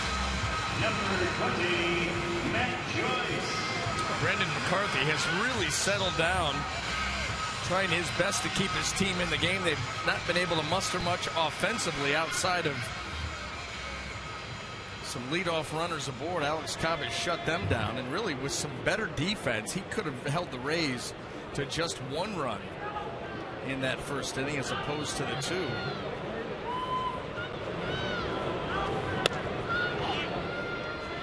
Which is low to Matt Joyce. A fastball to start him. Matt has walked and struck out so far tonight against McCarthy. 1 for 10 lifetime off him. Shot foul down beyond the bullpen. 1-1. We'll take a look at McCarthy's line to this point. Both runs earned, but 6 strikeouts and just 1 walk, and that's pretty representative of that strikeout to walk ratio for him. Well, he works quickly. He tries to work both sides of the plate. The cutter in on the lefties, backdoor the cutter to them, mixing the curveball here and there, and I tell you, it's a formula that's worked well for McCarthy here in his 6 starts, now 7th with the Yankees. Go with that curveball. Boy, that disappeared on Joyce for strikeout number 7. Retired the Rays 1, 2, 3 in the 5th. First 2 men in the 6th are out. Look at the tight spin that he's able to generate on that pitch. And you can see as it's spinning in there at a high rate, it starts its break late. And that's how he's able to pick up that swing and a miss. Now Evan Longoria. First pitch is a strike. Evan 0 for 2 with a run batted in.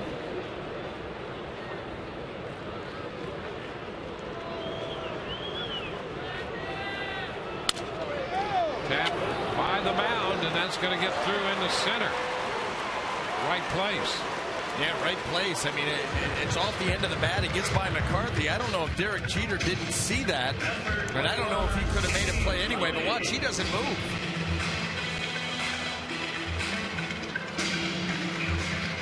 Never got out of the stance.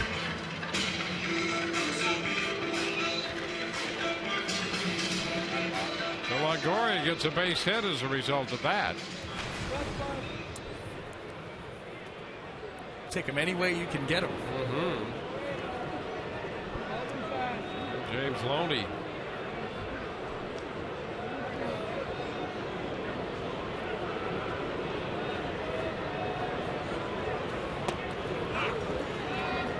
Strike Loney. James Loney singled in the 4th, got a run home on a fielder's choice ground ball. His first time up when the Rays scored 2 runs in the first.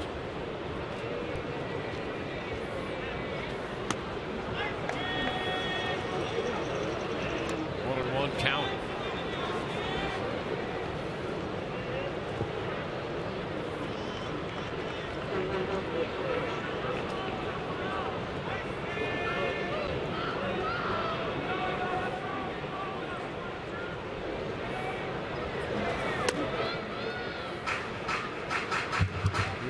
balls and a strike.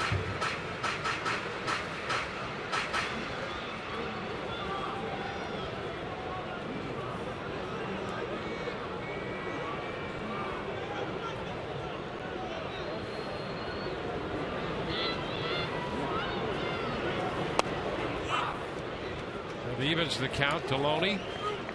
2-2.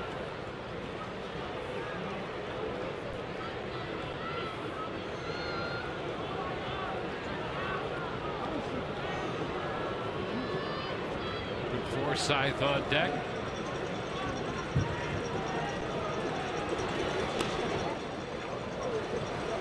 Now we go 3-2.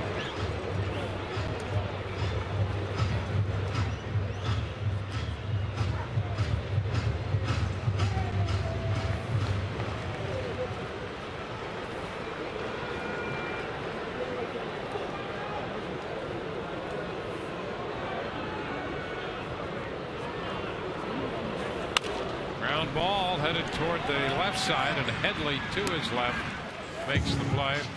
No runs ahead. Braves lead one. On to the seventh. 2-0 Tampa Bay.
Pitching performance presented by Volkswagen, and Alex Cobb has been excellent tonight. 84 pitches through 6.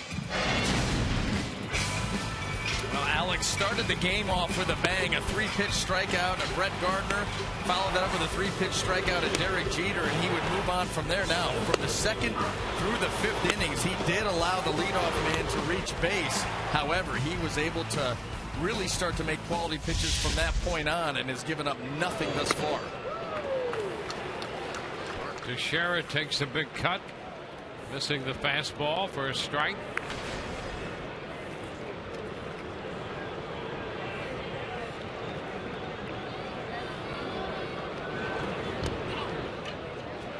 One and one.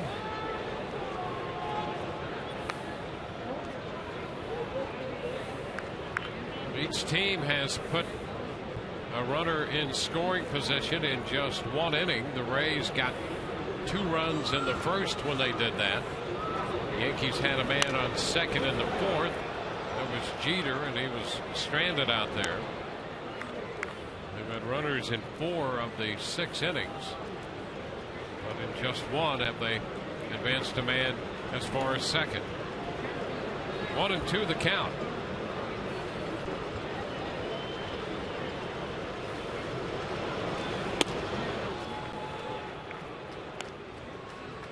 How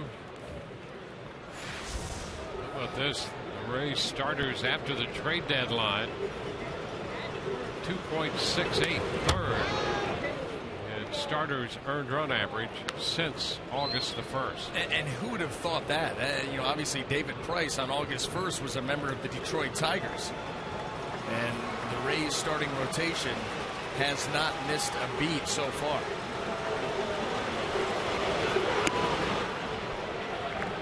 Well, the count is full. Shera lays off the changeup.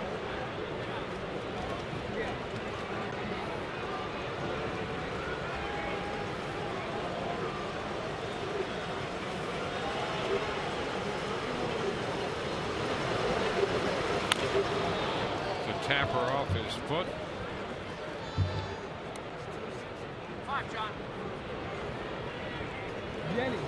Shera 1 for 2. And when you go back and think about that list, the Rays so good at 268. How about the Mariners? Almost a full run lower. Yeah, that's ridiculous. That is ridiculous. A 171 from Seattle. Bottom line is that's how you set a tone in a big league ball game, starting pitching. Opposite field, that's going to drop for a base hit. Zobrist cuts it off and holds Teixeira to a single. And again, the Yankees put the leadoff hitter on base. So this is when Alex has done his best work, and he's going to have to go right back to it right now. You see, this is the breaking ball. It stays away but up. That is thigh high. That gives Teixeira a chance. Jams himself a little bit on that, but he's able to flip it out there in front of Ben Zobrist for a leadoff single. Carlos Beltran. It's a high fastball, 1-0. Talking about Brandon McCarthy able to get a lot of ground balls, but so does Alex Cobb, especially when he needs them. This would be a prime spot here with Beltran. You got the shift on Carlos, trying to entice him to a ground ball to the right side. Pops it up. Left side, Escobar angling out and makes the catch.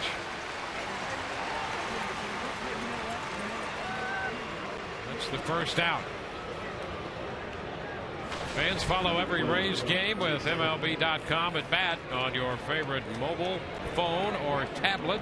Get live look-ins, instant replays, scores, stats, audio, free MLB.tv game of the week, and more. Download on the App Store or visit RaysBaseball.com tonight. Chase Headley looks at a strike.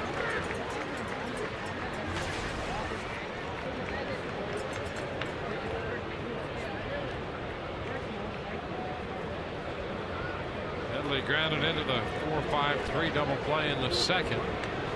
Single in the fifth. Swings through the fastball. It's 0-2.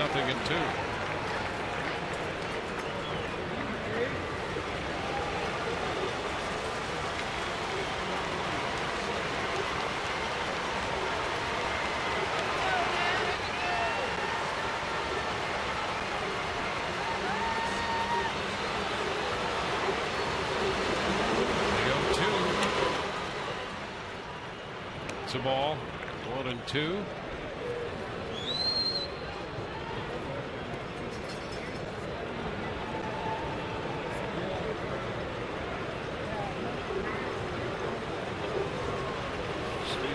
On deck. Count evens at 2-2. Alex Cobb, a lifetime 4-1 record against New York with a 2.01 earned run average, covering 7 career starts.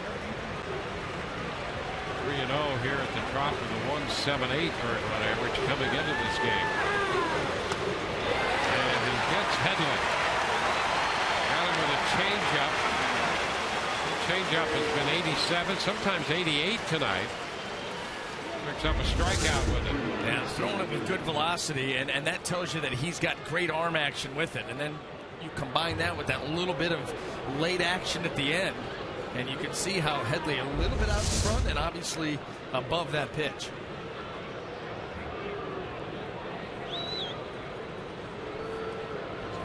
That'll be Stephen Drew, who is 1 for 2. With a curveball, and that's a strike. Pitch number 100 on the night.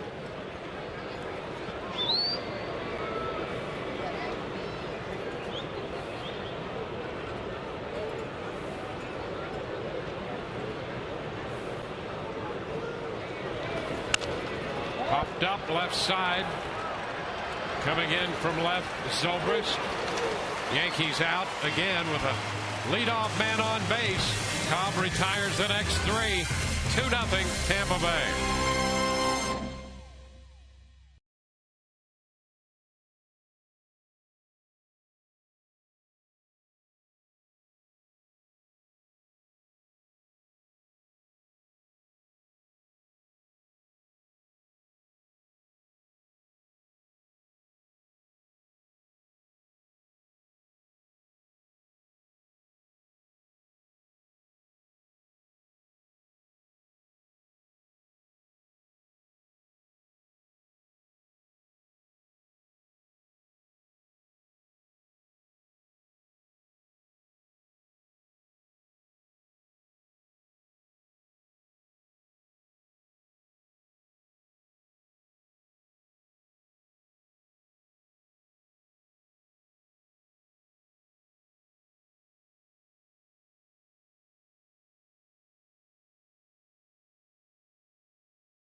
Since the first, we're moving into the bottom of the 7th inning at Tropicana Field.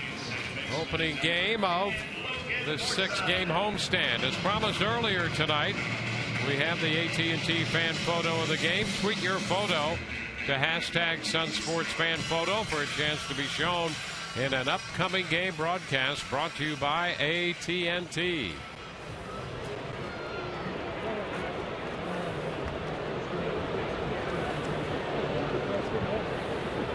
Logan Forsythe swinging and missing the first pitch. Strike one, a fastball from Brandon McCarthy. Well, the Rays offense would like nothing more than try to build a little bit of breathing room, as well as Alex Cobb has thrown the ball.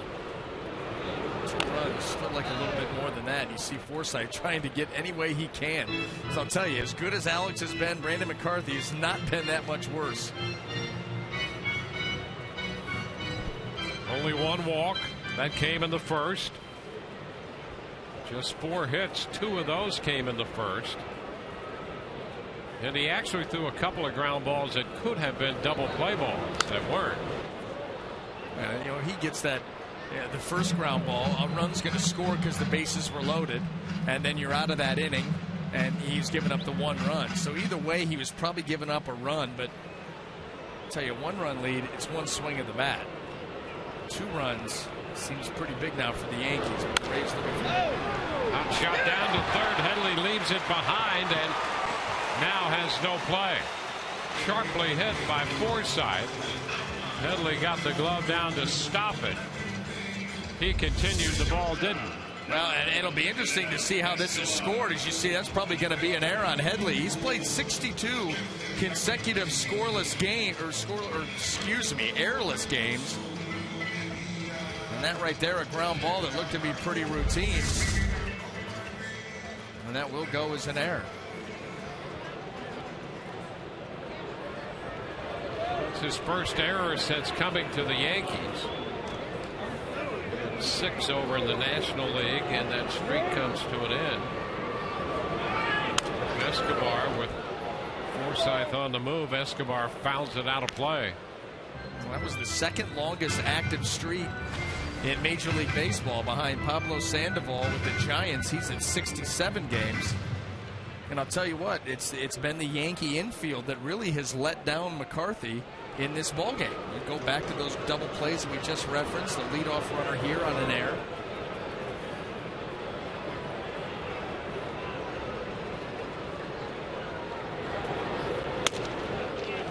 That one by Escobar. Well, that's nasty. You know, that's that late movement that McCarthy gets. And I'll tell you, he's very good with that sinker in on righties, getting them to swing over the top of it with the late movement. Not afraid to throw that pitch and go in there at all. And watch this just slide in right behind Escobar. He just cannot get it. Yeah, that's terrible. It is. It's just lethal. It's not fair. Too hard. Just too hard.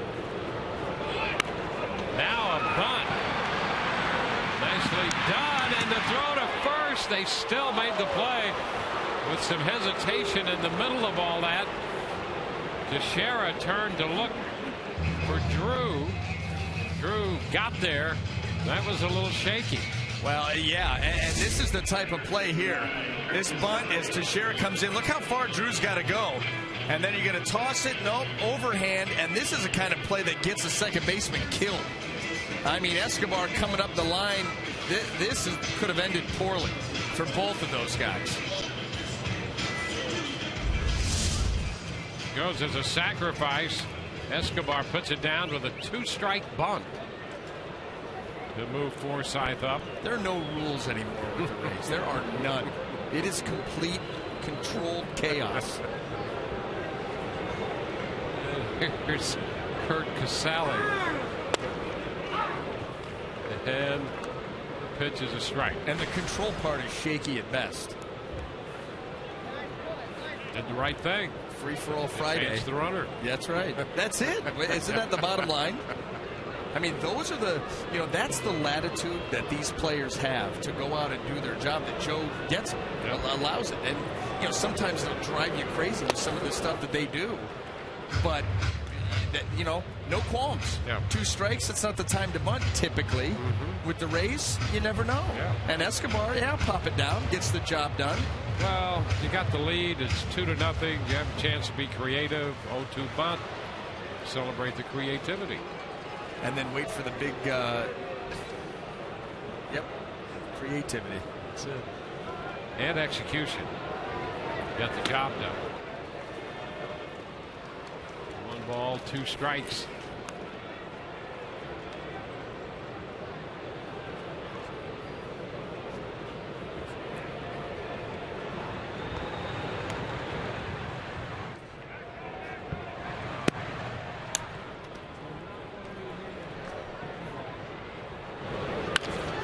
Ground ball through the hole on the right side. Here comes Forsythe. Ray's going to get that extra run. Casale drives it in with a single through the right side, and that 2-out bunt looks pretty big right now. Well, I mean, think about this. Think about all the opportunities the Yankees have had with a leadoff man aboard. The Rays get a leadoff man via an error, a 2-strike bunt him over, and then Curt Casale just nudges this curveball to the right side. Big hole. Look where Stephen Drew is, right up the middle. He dribbles it into right field, and the Rays absolutely cash in and take advantage of the Headley error. Casale comes through, got that ball through the right side. So the Rays now open the lead to 3. Larry Rothschild, the pitching coach for the Yankees, spending some time out there on the hill. Rays taking advantage of an error on the third baseman that breaks that long streak. Then a 2-strike sacrifice bunt by Escobar, and then the ground ball that gets through the hole on the right side. Frustrating inning for the Yankees, and a euphoric inning for the Rays to get this extra run. Absolutely. And then that forces a visit by Larry Rothschild, and then we're allowed to watch on the Jumbotron that one actor from that show sing that one song, and everybody wins. It's just it's happy all around. Bottom of the 7th, one of our favorite innings. Outside of the 3rd. Yeah. 3rd sets up the 7th. Kiermaier shortens on the bat, and the pitch is low. 1 ball and no strikes. Good to be home after that long road trip.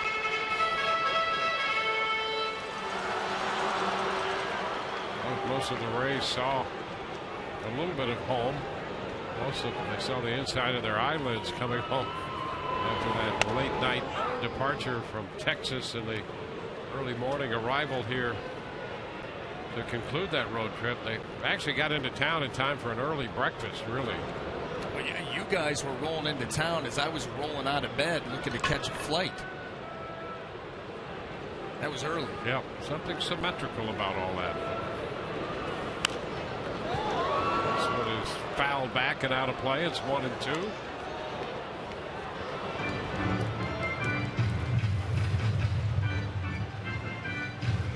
But everybody back home, and the Rays have 3-0 lead. That's the point of this game, to go home. The Rays have done that 3 times in this game to build the lead. Over the other way, and that's going to fall for a base hit. Down to second goes Casale. Kiermaier is on.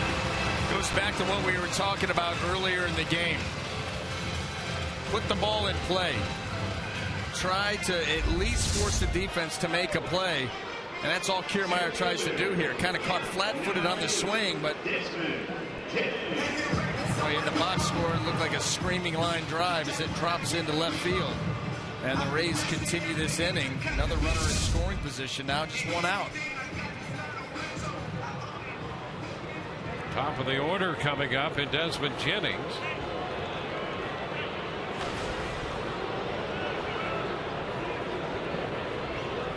8 pitches from McCarthy.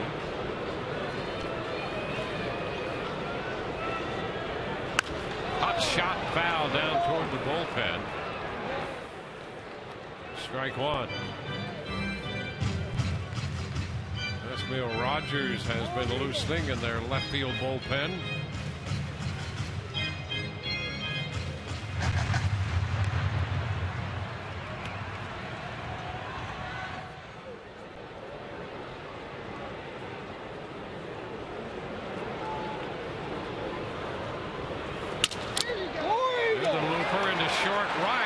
Going to drop in front of Prado. Bases are going to be loaded. Casale had to wait off second to see if it would drop in. Likewise, Kiermaier. So Jennings has a base hit. The bases are loaded. Big Zobrist due up, and Joe Girardi makes the march to the mound for the pitching change.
Returns with a doubleheader. Derek Jeter and the Yankees take on the Rays. Then Matt Holliday and the Cardinals square off against the Padres. Coverage begins at 3:30 Eastern on Fox Sports 1 and streaming live on Fox Sports Go. Rays and the Yankees. Fox Sports 1 and on Sun Sports. We'll be with you at 3:30 with Drew Smiley coming off that excellent work he turned in over in Texas, picking up a victory, working 7 2/3 of scoreless baseball on just 3 hits, walked 3 and struck out 9.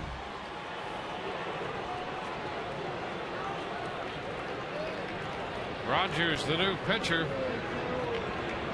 Bases loaded for the Rays, and the first pitch is a strike call to Ben Zobrist. The Rays have seen Ismael Rogers before. You can see his 20th game. Does have a start with the Blue Jays, now the Yankees. It's 1-1. Zobrist got a base hit back in the first and scored the second run of that inning for the Rays. Pretty good matchup here against Rogers. 3 of 7 with a home run.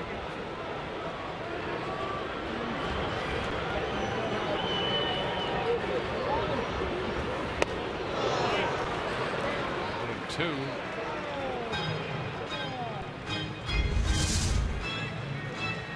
It's been 3 straight sliders, and this one Ben Zobrist anticipating out in front on, and he just missed it. I'll tell you what, if Rogers is going to go back to that pitch, he's going to have to make it a whole lot better than that. Ben looking to do damage, and the numbers support that.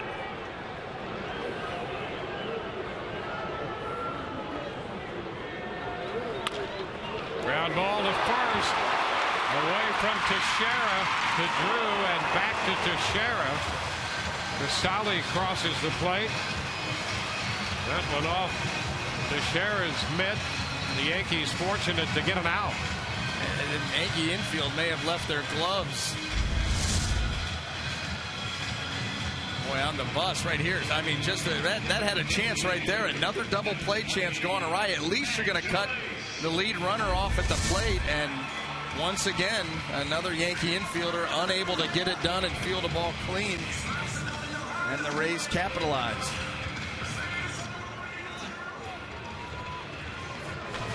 Rays now up 4-0. Matt Joyce looking for his first hit. It's a strike. I'll tell you, the Yankees right now are playing like the team that got in at 4 or 5 in the morning, and the Rays. That's exactly right. Yeah, playing like the team well rested with the off day. Ground ball second. Drew makes the play, and the Rays are finished in the 7th. But they add to the lead with 2 more, and it's 4-0 Tampa Bay.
Tropicana Field, first game of the homestand, first game of the 3-game series with the Yankees. The Tigers will also be in.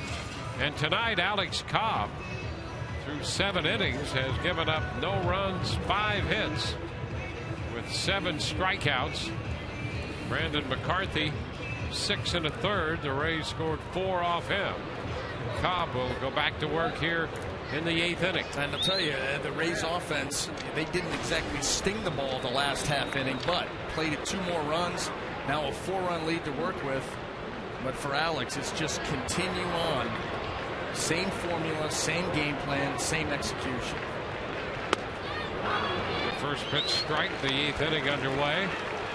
Pete Prado, the hitter. Brad Boxberger up in the Rays bullpen.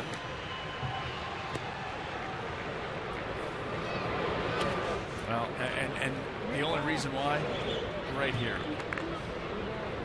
You look at the pitches. Actually, look at the circle and how poorly it was drawn. But after that, look at the pitches. 103 pitches for Alex. Probably not going to be 2 innings worth. Half foul. It's 1 and 2. Alex made, 111 pitches back around the middle of June in a start against Baltimore. Well, there's a strike. Prado caught looking, and that's strikeout number 8. Nice fastball.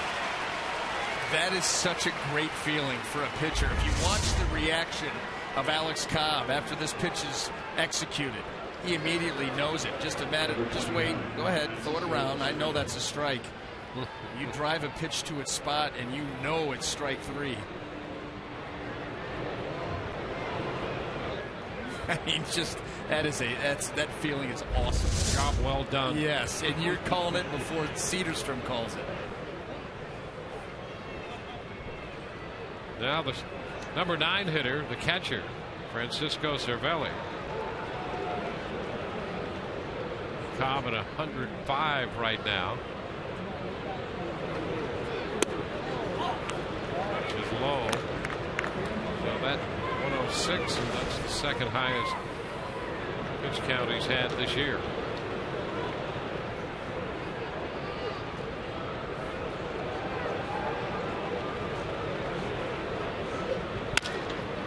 He's hit through the hole.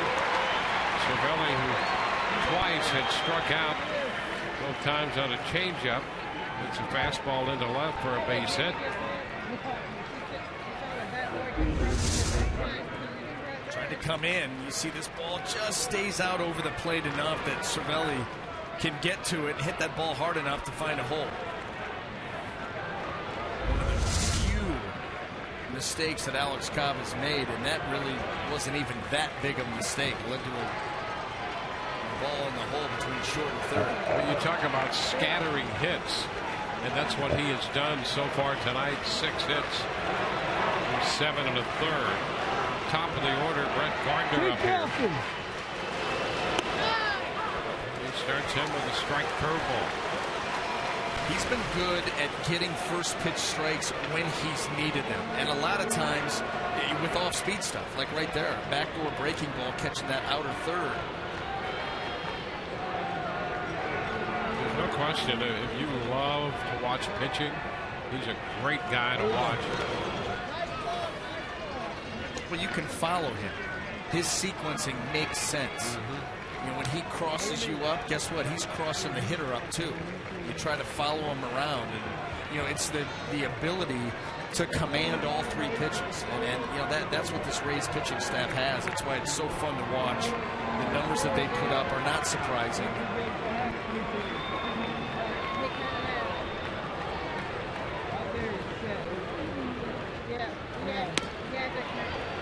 Just missed. Gardner takes that pitch for ball 2.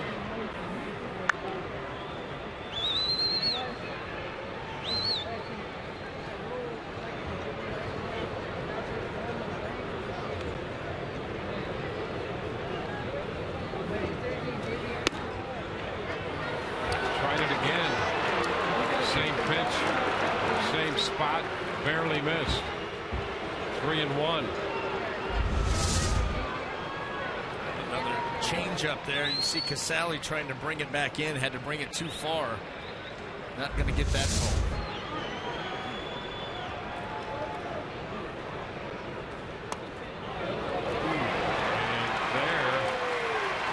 Ball 4. That appeared to be close as well, but the first walk of the night puts 2 men on, brings Joe Madden out. Let's take a look at that pitch. Well, Cedarstrom might have had it low in what has been a wonderful night for Alex Cobb. We'll end right here. A little frustrated coming out. With 2 men on, 1 out, a good hand for Cobb.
Alex Cobb, 112 pitches. And one of the things that you love the most about this guy, he is not happy about coming out of this game.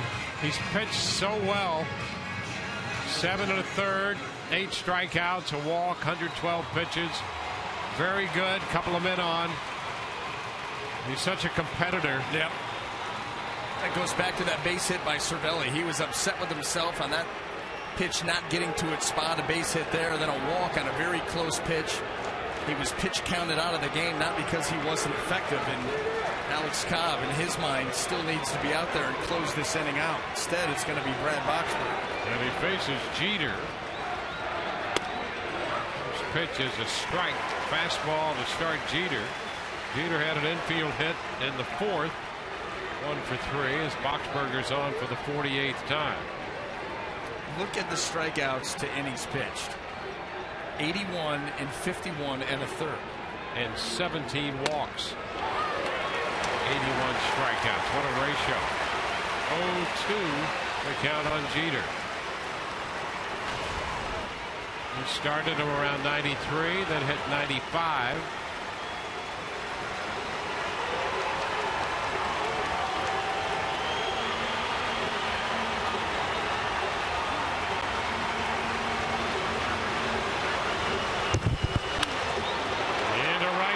Reaching out on the fastball. Kiermaier up with it, and the bases are going to be loaded. Well, Jeter just got that bat out there and hit it the other way, as he so often has. And the bases are now loaded with 1 out. Boy, did we talk earlier about Derek Jeter, the flair for the dramatic clutch situations. He falls behind, the pitch misses its spot, and he is able to just pop this thing out there. All he's trying to do is put the ball in play. He gets a pitch that he can handle. He drops it in front of Kiermaier. And now the Yankees able to get the tying run to the plate with 1 out. Jacoby Ellsbury will bat.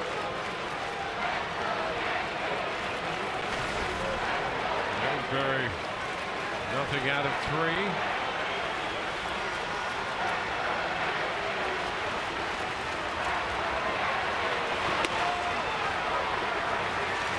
Strike, change up. Boxberger in the game for 2/3 of an inning last night. There's 7 pitches to get 2 hitters in Texas. Facing New York here tonight in the 8th inning.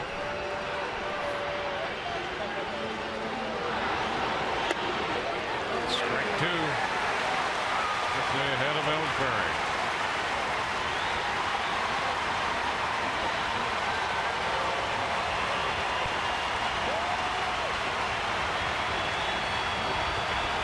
Cervelli the runner at 3rd, Gardner's at 2nd, Jeter's at 1st.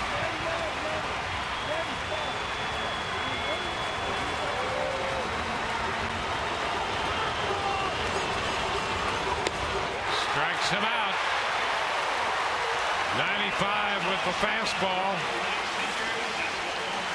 2 gone here in the 8th. This is what Boxberger does.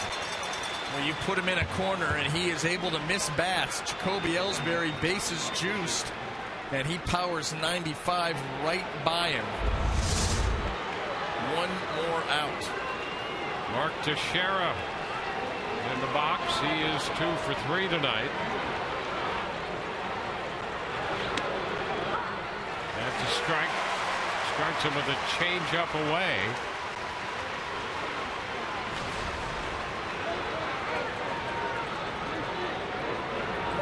First baseman.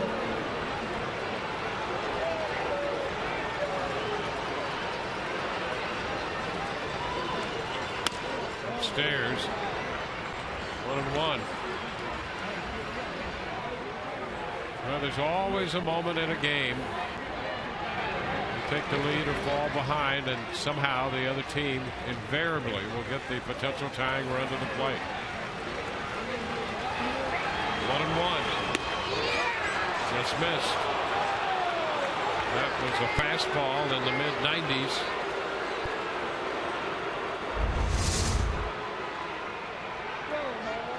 That one up. Off the plate.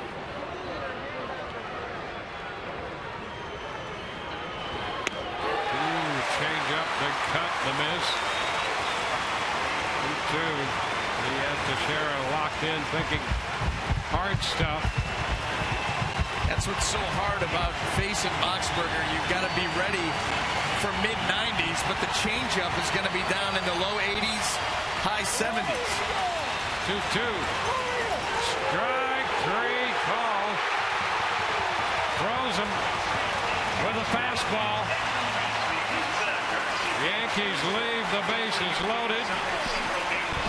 Boxberger, after giving up the base hit, strikes out Ellsbury and Teixeira, with Alex Cobb looking on in the Rays dugout.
the bottom of the 8th inning, and here's what's coming up tomorrow on Rays Live, the pregame show presented by your Gulf Coast Honda dealers.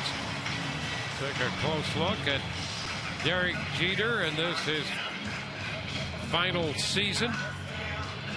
Drew Smyly will be on the mound for the Rays. He'll make his Tropicana Field debut in a Rays uniform. All of that coming up at 3:30 tomorrow on Rays Live, the pregame. Evan Longoria will open the bottom of the 8th.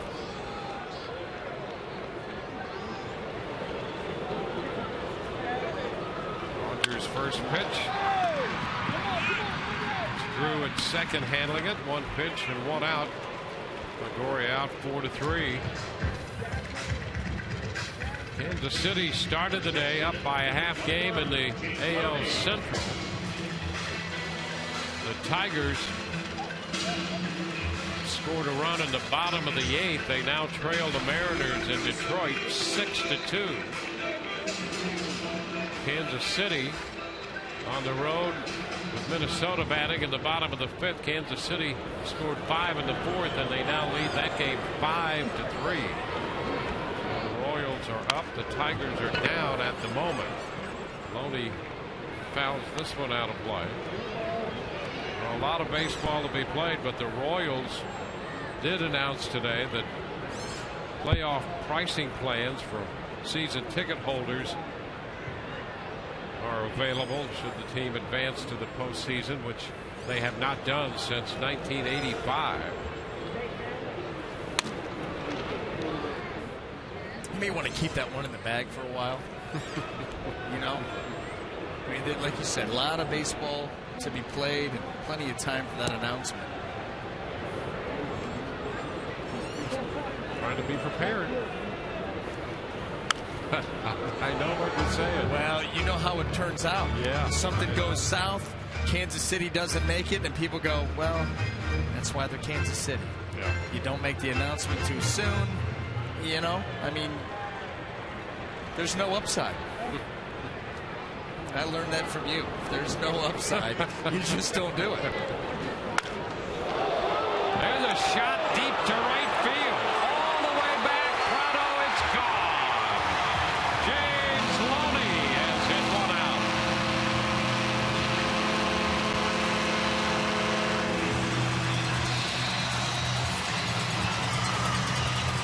Number 6 for James Loney as he connects off Rogers. Rays get another run. Now it's 5-0.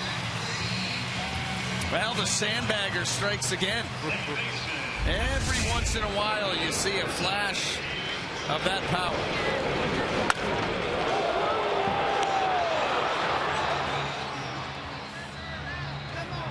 Come on, buddy. There's $1 in it. Loney ready for that one and then some. That's the type of pitch, that's the type of home run that's given up. And you head into the dugout when the inning's over and the pitching coach comes up to you and says, hey, that home run that James Loney hit, show me how you held that ball. Show me your grip. You show it to him and he goes, don't ever hold it like that again. 2 strikes the count. I'm speaking from experience.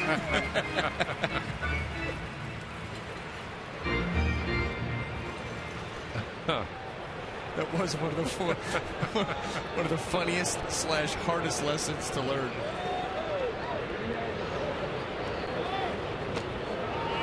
Cut and a miss. Forsythe out on strikes for the second out of the inning. But for the Rays to get that 5th run, we saw in the top of the 8th the importance of having that 5-run lead. Yes.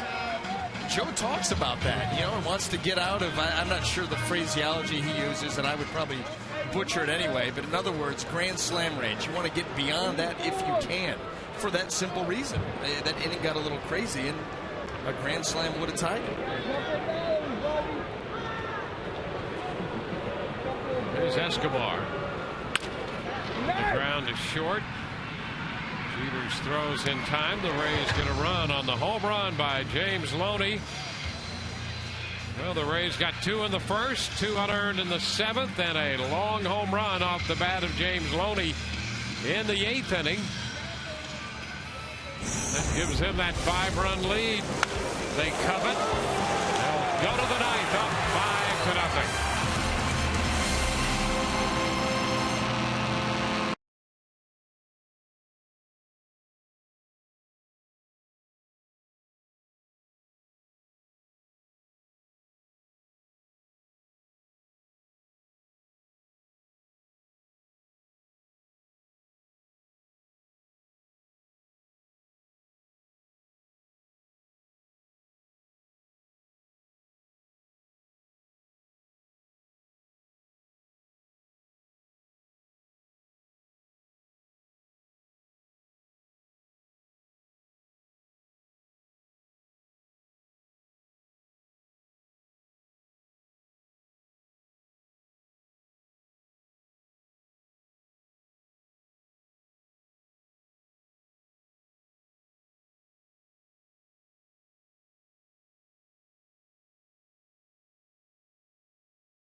Tropicana Field. Coming up on Rays Live, the postgame presented by Checkers. Alex Cobb with a dominating performance through 7 1/3. Todd Narestis will anchor the coverage. Joe Madden's press conference. Kelly Nash will have interviews from the clubhouse. We'll all be involved in our continuing coverage of Rays baseball upon the completion of this game. Joel Peralta, the new pitcher, and his first pitch in to Carlos Beltran is a strike. Well, Joel always with a heavy workload on for the 53rd time.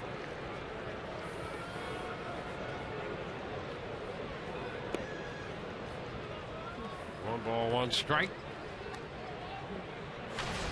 All 3 of Beltran's at bats came against Cobb. He was 0 for 3 against him. 7 1/3 for Alex. 2/3 for Boxberger. 2 strikeouts and a single.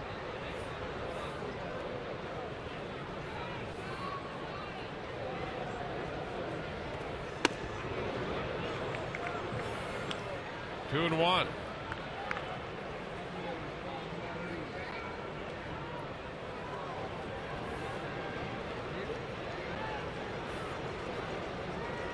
Peralta worked in the extra inning game Tuesday in Arlington.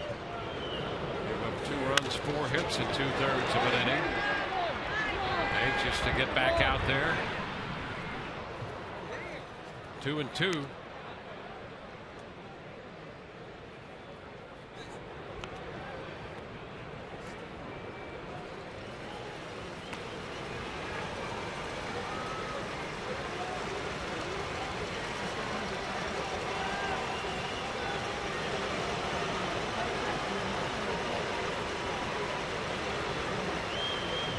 Tigers got 1 in the 8th. That's it. Mariners batting in the 9th. 6-2 Seattle and Detroit. Shot into right. Kiermaier in his tracks. 1 away.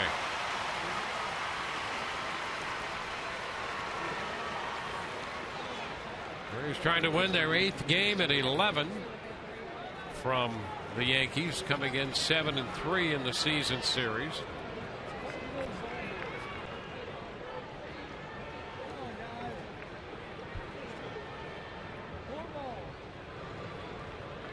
Chase Headley.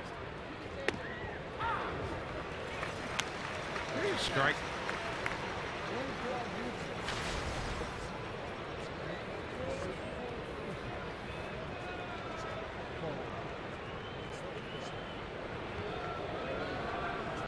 Come on, guys. Boom. 2.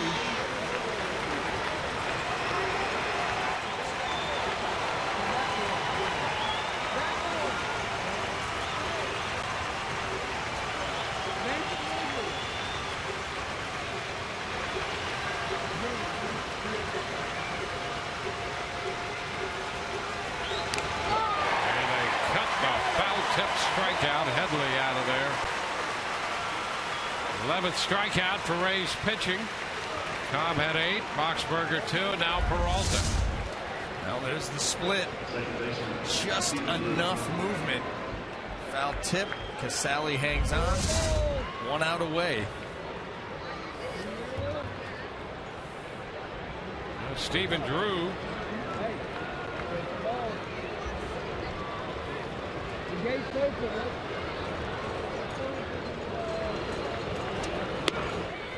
Drew takes the first pitch strike. Rays are an out away from their 15th team shutout.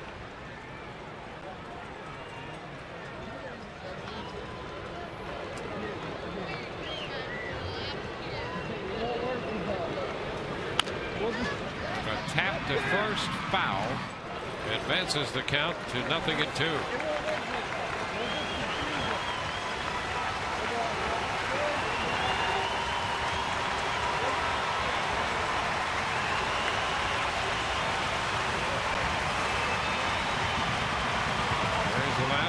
Razorback, Drew Smiley on the mound tomorrow against Shane Green. Game 2 of this series. Leading 5-0. 2 outs in the 9th inning. Popper foul, and that will carry into the stands. It remains 0-2.